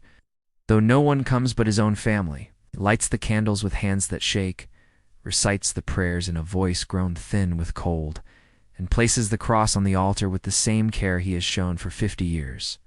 He does not do it because he believes it will save them. He does it because it is what he has always done. Ritual becomes not an act of faith, but an anchor in the storm of uncertainty. Way to mark the days when there is nothing else to mark, to say, we are still here. We are still human. The children, if they survive the cough and the cold, learn no runes, no sagas, no songs of the old gods or the new. They do not hear tales of Thor or Christ, of Valhalla or heaven. They learn only silence and cold and the weight of waiting for something that never arrives. Archaeologists centuries later will walk these same valleys, their boots crunching on the same snow, their eyes scanning the same ruins. They will find the graves shallow, hurried, as if the diggers had no strength to go deeper, no tears left to shed. They will study the bones and see the signs of malnutrition, disease, of lives worn thin by hardship, until there was nothing left to give. And in one longhouse, half buried in snow and time, they will find a spindle whorl resting on a wooden table, its surface smooth from years of use, as if the woman had set it down just moments before and never picked it up again. There will be no signs of violence, no battle scars, no evidence of fire or invasion, only the quiet, heartbreaking evidence of a community that simply stopped. Not with a scream, but with a sigh. Not in chaos, but in stillness. This was not a dramatic end. There were no last stands on icy cliffs, no final battles beneath a dying sun, no heroic speeches carved into memory. There was only the slow fading of light, the dimming of the lamp, the thinning of voices around the hearth, the gradual surrender to a land that had never truly welcomed them, no matter how hard they tried to belong. They had come seeking a new beginning, lured by a name that promised life where there was only survival. Instead, they found a beautiful, indifferent, one that asked for nothing and gave back even less. And in that end, there is no blame to assign, no villain to curse. Only the humbling truth that even the boldest dreams, the strongest hands, the most stubborn hearts can be undone by a winter that does not end, by a silence that no song can break. And yet, even in such stillness, their story lingers not as a warning, not as a lesson in hubris, but as a whisper carried on the wind. A reminder that exploration is not just about courage, but about connection. That to sail beyond the known world is meaningless if you cannot return, if no one is waiting to hear your story. That no settlement, no matter how strong its walls or how deep its faith, can survive in total isolation. The sea had once been their road, the path to trade, to news, to home. When it turned to ice, it became their prison, their tomb, their final boundary. And in that transformation lies the quiet tragedy of Greenland. Not that they failed, but that they were forgotten while still trying to live. As the last fire in the longhouse burns low, and the oil in the lamp finally runs out, the family huddles together beneath every fur, every blanket, every scrap of warmth they own. They do not speak. Words have lost their power here. Instead, they listen to the wind howling through the cracks, to each other's breathing, to the silence that grows heavier with each passing hour, like snow piling on a roof until it threatens to collapse. Outside, the snow continues to fall, soft and relentless, covering the paths to the shore, the frozen boats, the shallow graves, until nothing remains but white, a blank page where a story once lived. In the years that follow, the stones of the church will stand alone on the shore, roofless, doorless, open to the sky like a mouth that has forgotten how to speak. Birds will nest in its walls, their songs the only hymns now. Moss will grow between its cracks, softening the edges of human ambition. And the wind, always the wind, will carry the names of those who lived there, not in songs sung by bards, not in chronicles written by monks, but in the quiet echo of footsteps that once walked this earth, of hands that once built, loved, and hoped. They tried, they failed, and they were loved anyway by each other, by the memory of home, by the land that, in its own harsh way, held them until the end. And so, the world kept moving, quietly, as it always had. But in that frozen valley, beneath layers of snow and time, it moved no more. Imagine a stone standing alone in a field, its surface worn smooth by centuries of rain, wind, and the slow caress of time, yet still bearing faint lines carved long ago by a hand that has long since turned to dust. The runes are simple, weathered, almost shy in their presence. No grand flourishes, no boastful declarations, just a few careful strokes, chiseled into granite with a mixture of grief and love. Gunhildur placed this stone in memory of her son who sailed west and never returned. These words, etched into rock with a hammer and chisel, are not proclamations of conquest or divine right.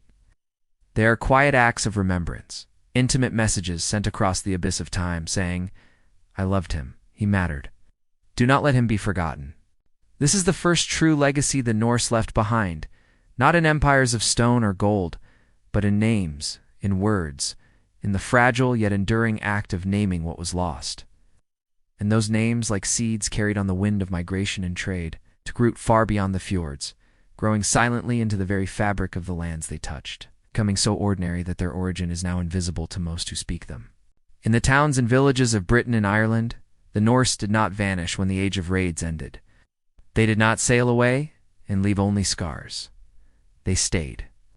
They built homes of timber and turf beside Gaelic neighbors, whose language flowed like music. They traded in Anglo-Saxon markets where goods were weighed and stories exchanged like currency. They married local women, raised children who learned to speak to tongues before they could walk, honored two worlds in their daily lives, praying to Christ in the new church while still whispering old charms against nightmares.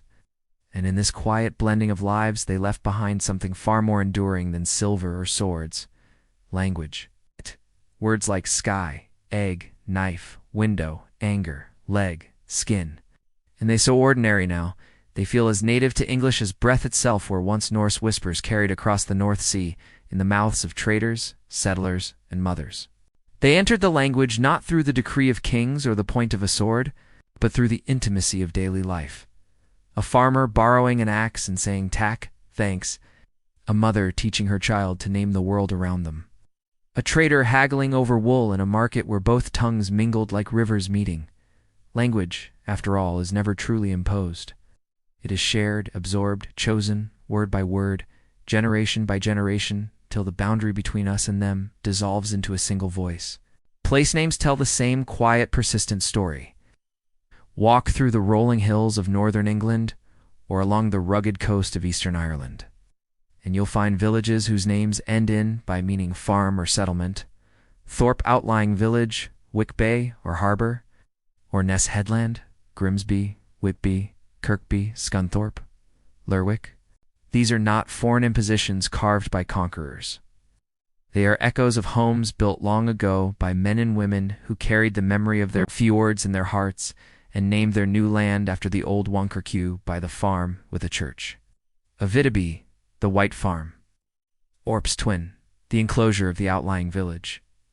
Each name is a footprint pressed into the soil of history, a whisper of a longhouse that once stood where a pub now serves ale, of a boat that once pulled ashore where children now chase each other through summer grass. The land remembers even when people forget. These names are not monuments. They are memories written into the map itself. So ordinary they go unnoticed, yet so profound they anchor entire communities to a past they may never consciously know. And it wasn't just vocabulary. It was the very structure of speech. The English pronoun, they so simple, so essential to the rhythm of modern English, comes directly from the Old Norse wir. Before the Norse arrived, Old English used a more complex and cumbersome system of plural pronouns that felt clunky even to its own speakers. But in the daily mixing of tongues in coastal villages, in shared fields, in market squares where Norse and Anglo-Saxon children played together, the Norse word was clearer, simpler, more fluid. And so, without edict or law, it was adopted not by scholars, but by mothers, farmers, sailors, and shopkeepers. This was not linguistic conquest. It was democracy in its purest form, the quiet, collective vote of ordinary people choosing the word that worked best, that felt most natural on the tongue. Language evolved not in royal courts or monastic scriptoria, but in kitchens where stews simmered, in fields where hands worked side by side, in the spaces between neighbors who learned to understand each other not through force, but through the slow, patient work of shared life. In Normandy, the legacy took a different, almost ironic shape. The Norse who settled there in the 10th century, called Northmen, which over time became Normans, quickly adopted the French language, the Christian faith, and the customs of their new homeland. They built stone castles instead of longhouses, wore chainmail instead of wool cloaks, and swore oaths to dukes instead of chieftains.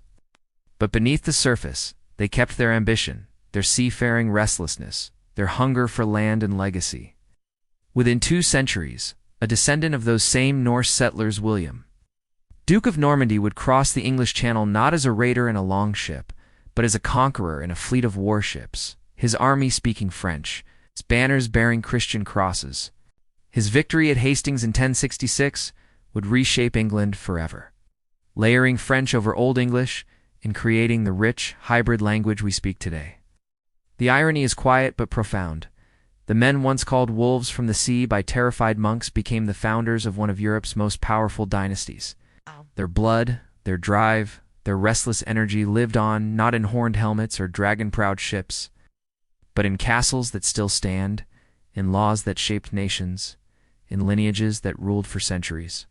Even in the east, where the Rus sailed down the great rivers the Volga, the Dnieper, the Donine to the heart of what would become Russia, their name endured.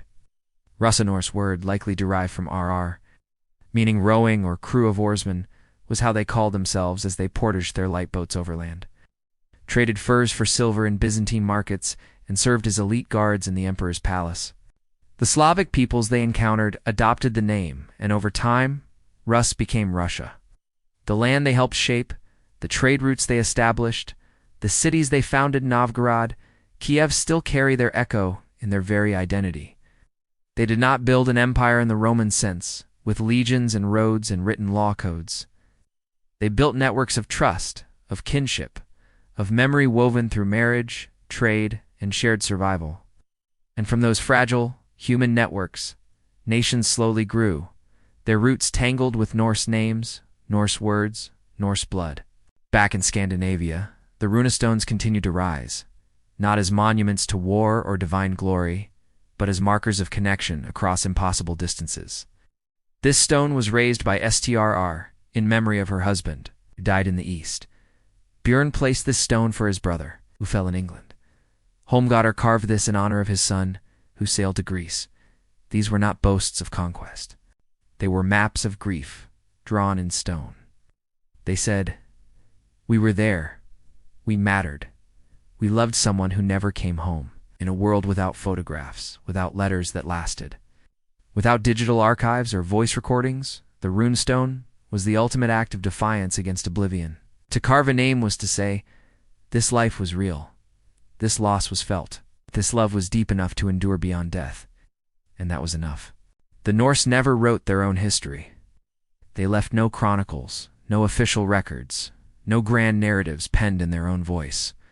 Their story was told by others, by Christian monks who feared them as pagan wolves, by Anglo-Saxon kings who fought them as invaders, by later poets who turned them into mythic heroes or bloodthirsty monsters. But the truth of their presence lives not in those biased accounts, not in the sagas filtered through centuries of reinterpretation, but in the quiet persistence of their words, their names, their traces in the land. You don't need to read a saga to know they were here. You only need to say the word sky and feel the breath of a Norse sailor who looked up at the same heavens and named what he saw. You only need to walk down a street called Kirkby Road and know that once, long ago, a man built a home there and called it his own. And yet, even in such stillness, their legacy moves through the air, not as a shout from a longship, not as a battle cry, but as a whisper in everyday speech, as a village name on a road sign half hidden by ivy, as a child's first word that unknowingly carries the breath of a Viking mother 1,000 years ago, teaching her son to point at the world and name what he saw. This is not the legacy of empires.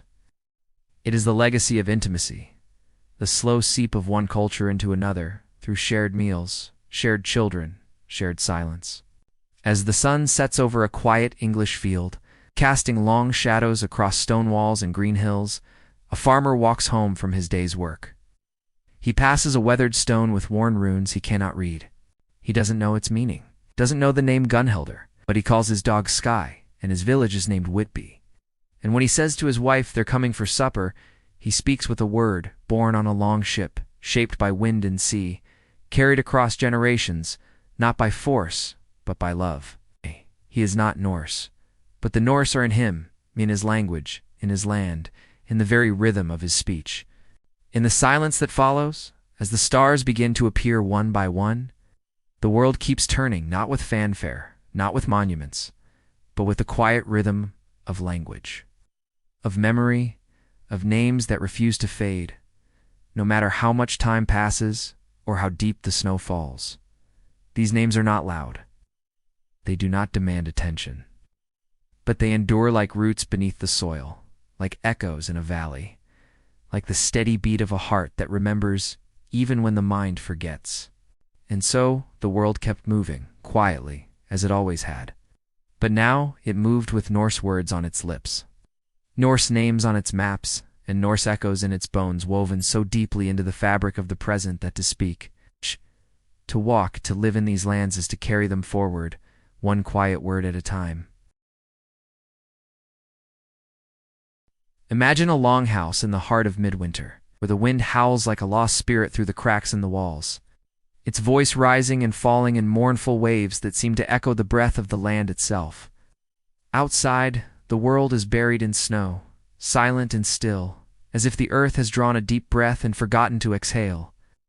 Inside, the air is thick with the smell of wet wool drying by the fire, the sharp temps of wood smoke, and stew simmering slowly in an iron pot barley, root vegetables, a scrap of salted meat saved for this very night.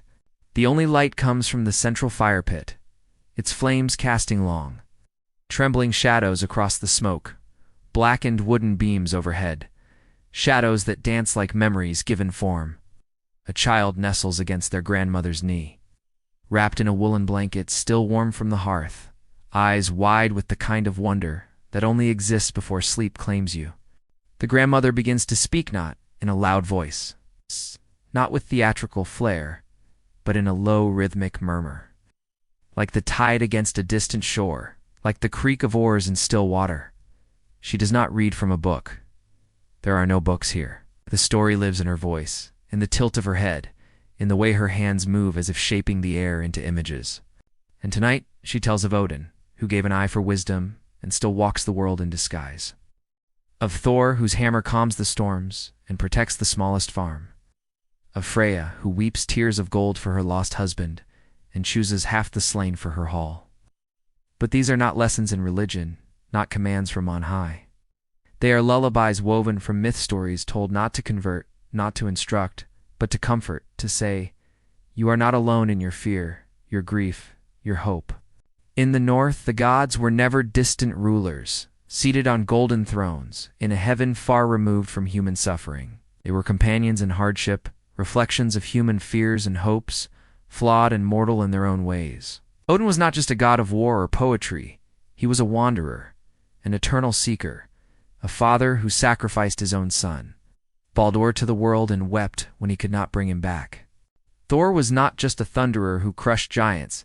He was the protector of farmers, the defender of the common folk, the one whose strength ensured the crops would grow, the sea would be calm, and the winter would not take too much. And Freya, she was love, yes, but also grief, independence, and the fierce right to choose one's own path, even when it led to sorrow. These were not abstract ideals carved in stone. They were mirrors held up to daily life. When a sailor faced a storm that threatened to swallow his boat whole, he did not pray to a distant judging power. He called on Thor, as one might call on a trusted friend, a brother who had stood by him before. When a mother buried a child lost to the winter cough, she whispered to Freya, not for salvation in an afterlife, but for company in her sorrow, for someone who understood the weight of loss. The myths were not about perfection or divine infallibility. They were about endurance, about living well in a world that offered no guarantees, about finding meaning in the struggle itself. The sagas, those long, winding tales of heroes, feuds, voyages, and betrayals were not written down until centuries later by Christian monks in scriptoriums lit by candlelight, men who barely understood the world they were trying to preserve. To them, the old stories were pagan fables, colorful, perhaps, but false. But long before ink ever touched vellum, the sagas lived in the breath of elders, in the rhythm of winter nights that stretched for months. In the quiet spaces between chores when hands were busy but minds were free to wander, a father would tell his son the tale of Beowulf, not to glorify battle or celebrate violence, but to teach the quiet cost of pride, the danger of believing yourself invincible. A mother would recount the story of Brynhildr, the shield maiden who chose death over a life without honor, not as a warning against love, but as a lament for the unbearable weight of integrity in a world that often rewards compromise. These stories were not entertainment in the modern sense. They were memory made audible. They carried laws in their subtext, ethics in their characters, identity in their place names.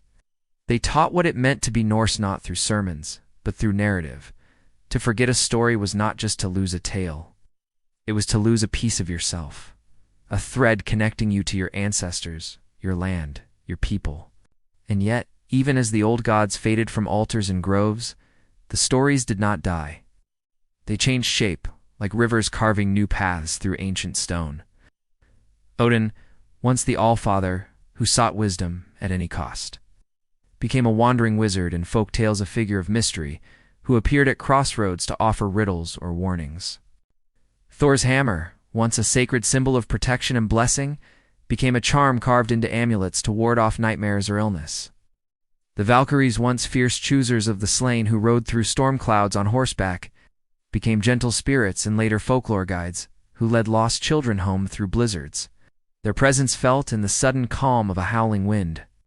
The myths were not erased by the new faith. They were softened, like stones worn smooth by centuries of river water, their sharp edges rounded into something gentler, more intimate. Ow.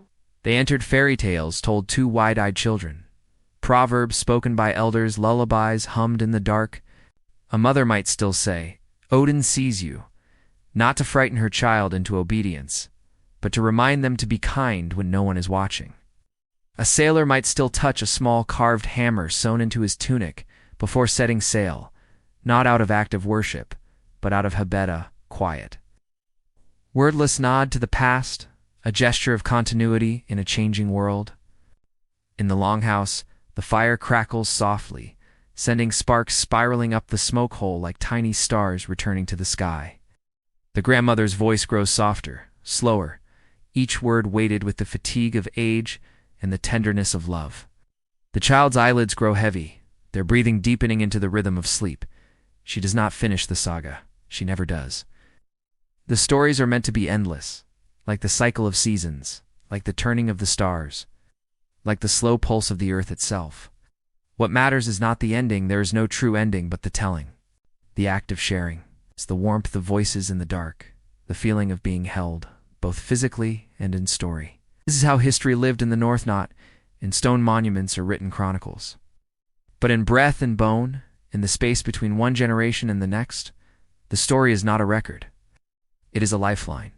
And the runes? They were not merely letters in an alphabet. They were magic, memory, mystery woven into symbol. Each rune held meaning that went far beyond sound. Fehu, the cattle rune, for wealth and movement. Uruz, the aurochs, for raw strength and untamed life. Ansus, the mouth of the gods, for divine breath, inspiration, and communication. People carved them into weapons not just to mark ownership, but to invoke protection in battle.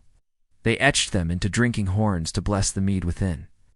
They inscribed them on gravestones to ensure the dead would not be forgotten, that their names would echo in the world even after their bones turned to dust. But even the runes were secondary to the human voice. A story spoken aloud carried the warmth of the teller's breath, the inflection of emotion in their tone, shared silence that followed a hard truth, the kind of silence that says more than words ever could. Writing was cold, fixed, unchanging. Speaking was alive, fluid, responsive, could bend to the listener, shift with the mood, grow with time. And so the voice remained supreme. When the monks finally wrote the sagas down, the saga of the Volsungs, Eagle's saga, Ungeld's saga, they framed them as relics of a pagan past, colorful but ultimately false, stories to be preserved for their literary value, not their truth. But to the people who had lived with these tales for generations, they were something far deeper, maps of the human heart. The gods were flawed in, was cunning to the point of cruelty. Thor was quick to anger. Loki was treacherous yet essential. The heroes made terrible mistakes. Pride, jealousy, vengeance led to ruin as often as glory. The endings were rarely triumphant. More often, they were bittersweet, tragic, or quietly resigned. And that was the point. Life was not a story of victory. It was a journey through loss, love, longing, and loyalty. And the sagas said, simply and powerfully, You are not alone in it. Your struggles have been felt before. Your grief has been carried by others. Your courage, however small, matters. Even today, in the remote valleys of Iceland or the fjords of western Norway, elders still speak of the Huldafolk, the hidden people who live in the rocks, the hills, the ancient groves. These are not ghosts in the modern sense, not spirits of the dead, but echoes of the old belief that the land itself is alive, sentient, full of presence. Every stream has a voice, every mountain a memory, every grove a guardian. The names have changed. Christ replaced Odin. Saints replaced land spirits, but the feeling remains. The world is not empty. It is full of unseen companions, of quiet watchers, of forces that shape our lives in ways we cannot name but deeply feel. And the old stories, the sagas, the myths, the whispered charms were the language we once used to speak to that living world, to negotiate with it, to honor it, to belong to it.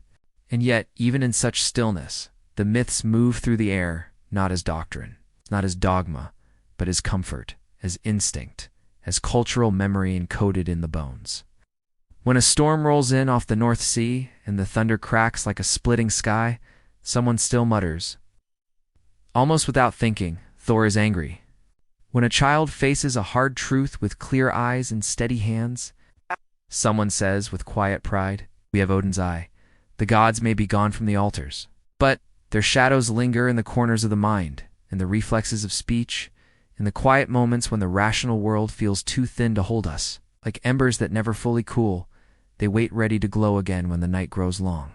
As the fire burns low and the family drifts into sleep, parents, children, dogs curled in the warmth, the grandmother places a gentle hand on the child's head and whispers one last line, so soft it's almost part of the wind. And so the world kept turning. Quietly, as it always has. It is not the end of the story.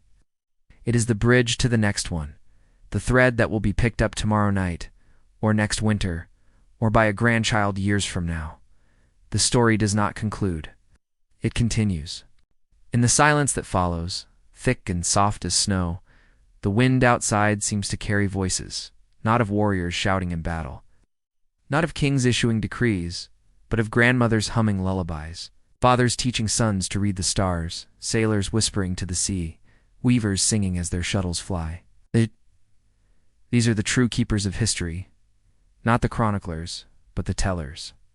They spoke into the dark so the light would not go out, so the names would not be lost, so the heart of the people would keep beating, even in the longest winter. And so the world kept moving, quietly, as it always had. But now it moved with the rhythm of stories, old, tender, and true, whispered from one heart to another, across the ages, across the snow, across the silence, carrying the past into the future, one breath at a time. Today, if you walk along the shores of a Norwegian fjord where the water is so still, it mirrors the snow-dusted peaks like a second sky or stand on the windswept cliffs of the Orkney Islands where the sea crashes against black rock in endless rhythm, you will not see longships cutting through the mist. You will not hear the creak of oars dipping into dark water.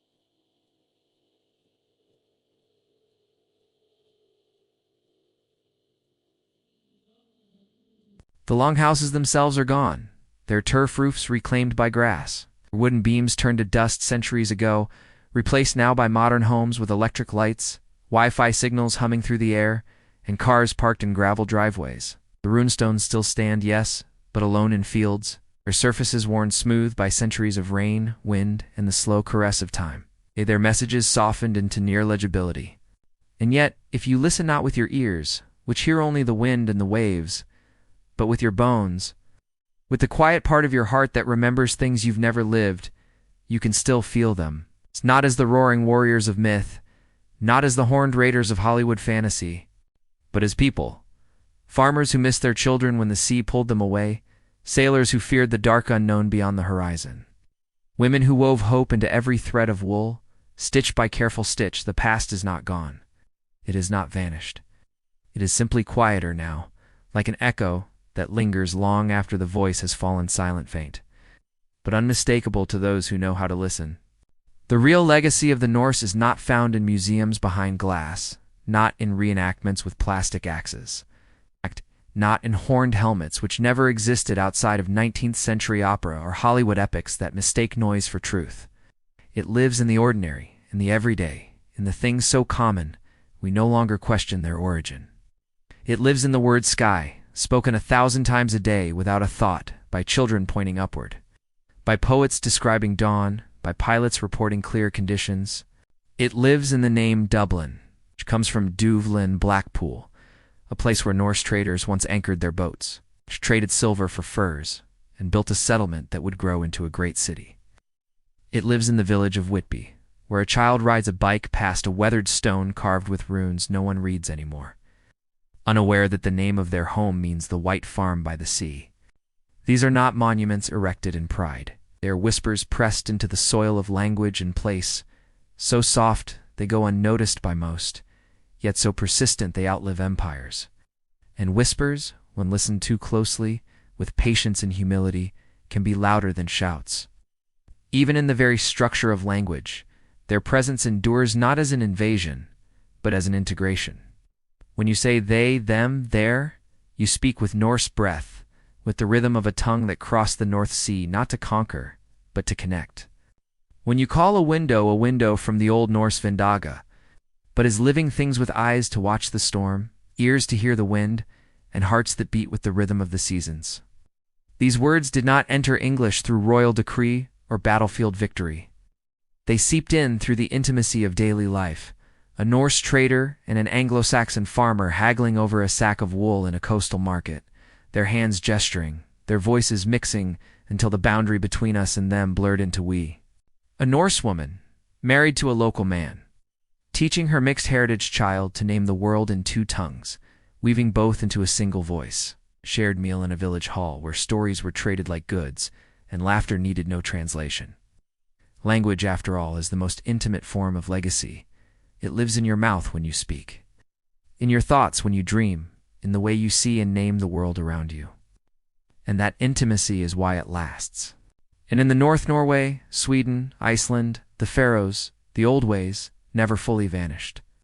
They did not disappear in a single generation. Instead, they folded quietly into folklore, into custom, into the unspoken rituals of rural life that persist even today. A fisherman in western Norway might still touch a small hammer-shaped charm sewn into his coat before setting sail, not because he worships Thor, not because he believes in pagan gods, but because his grandfather did, and his grandfather before him, and the gesture feels like a thread connecting him to something older than himself. A mother in Iceland might still tell her child, "Be brave like Freya," when they face a hard day at school, not as a lesson in mythology, but as a shorthand for courage, independence, and quiet strength. These are not acts of religion. They are acts of memory, of cultural continuity, of love passed down through gesture and phrase. The gods became ancestors. The myths became metaphors. And the stories became part of the air so natural, so woven into the fabric of daily life that no one thinks to call them history anymore. Archaeologists continue to dig in frozen fields and coastal mounds, and what they find is rarely what the legends promised. They do not uncover vast hoards of gold or weapons stained with blood. Instead, they find combs carved from antler, their teeth worn smooth by daily use. Spindle whorls of soapstone, etched with tiny patterns. Children's toys shaped like horses or boats, carved from bone with loving care.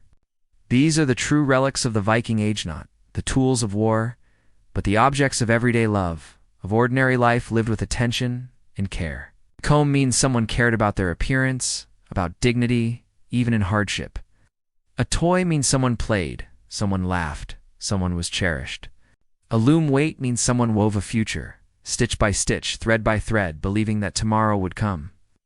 History often remembers the kings, the battles, the conquests, But it is the quiet things, the humble objects of daily life, that tell the fuller, truer story of who we were and who we are.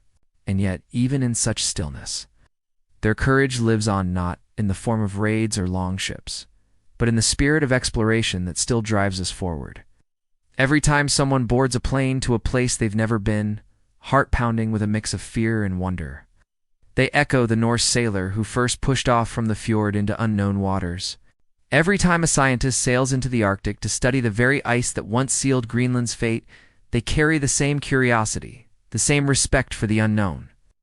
Every time a person leaves home in search of work, of love, of a better life, they repeat that ancient human act of trust, the belief that beyond the horizon there is more than ice and wind, more than survival, more than silence. This is not conquest, it is connection. It is the quiet, persistent hope that the world is larger than our fears and that we belong in it. Today, the fjords are quiet. The longships are replicas in museums, their dragon prows polished for tourists, their sails furled, their oars still, resting on display like relics of a dream. But the wind that once filled those sails still blows. It carries the same salt on its breath, the same cold in its touch, the same promise of distance that once called men and women to leave everything behind. And if you stand on the shore at dawn, with your back to the modern world, the cars, the phones, the noise, and your face turned to the sea, you can almost feel it, the pull of the unknown, the whisper of a question asked 1,000 years ago by a farmer on a frozen shore: what lies beyond? It is not a question of greed or glory. It is a question of belonging, of curiosity, love for a world too vast to ever fully know, but too beautiful not to try. The Norse did not need empires to be remembered. They left no pyramids towering over deserts, no colosseums echoing with the roar of crowds, no grand capitals carved in marble. They left something far more human, far more enduring, names carved into stone by grieving mothers. Words woven into the speech of strangers, courage passed down in blood and bone to those who came after. Their story is not one of domination, not one of erasure, but of connection of people who moved through the world not to conquer it, not to own it, but to touch it, to be changed by it, and to leave a trace so gentle, so quiet, that most don't even notice it's there. And yet it remains in the curve of a coastline, in the rhythm of a sentence, in the quiet resolve of someone who dares to begin again. And yet even in such stillness, the past breathes, not in monuments, but in moments, in the rhythm of the tide pulling in and out, as it has for millennia. It in the pattern of a knit sweater, its spirals echoing the old symbols of journey and protection. In the way a father teaches his son to read the sky before a storm, not from a book, but from memory, from a knowledge passed hand to hand, voice to voice. The Norse are not gone. They are not confined to history books or museum cases. They are woven into the fabric of the present, like threads, so fine, so seamlessly integrated, that you only see them in certain light, in the slant of sunset over a fjord, in the sound of a child saying they, in the quiet courage of someone who chooses to sail, even when the sea is dark. As the sun sets over an empty fjord, and the stars emerge one by one, cold, distant, eternal, the wind carries no names. No songs, no sagas recited by bards, only silence. But it is a silence full of presence, thick with memory, resonant with lives that mattered. It is a silence that says, without words, we were here, lived, we loved, we feared, we hoped. And we sailed not to conquer the world, but to find our place in it, to leave it slightly changed, and to return, if we could, to those who waited. This is not the silence of absence. It is the silence of deep belonging. In that silence, the world keeps turning, not with fanfare, not with monuments or proclamations, but with the quiet rhythm of memory, of language, of echoes that refuse to fade, no matter how much time passes or how deep the snow falls. These echoes do not shout. They do not demand attention. But they endure like roots beneath the soil, like stars above the storm, like the steady beat of a heart that remembers even when the mind forgets. And so, the world kept moving quietly, as it always had. But now it moves with the breath of the north still in its lungs, the salt, the cold, the courage, and the quiet, unshakable resolve of those who dared to sail beyond the edge of the known world. still in our bones? And so, dear listener, our journey comes to a close knot with a final chord, but with a slow fading, like the last note of a lullaby dissolving into silence. Thank you.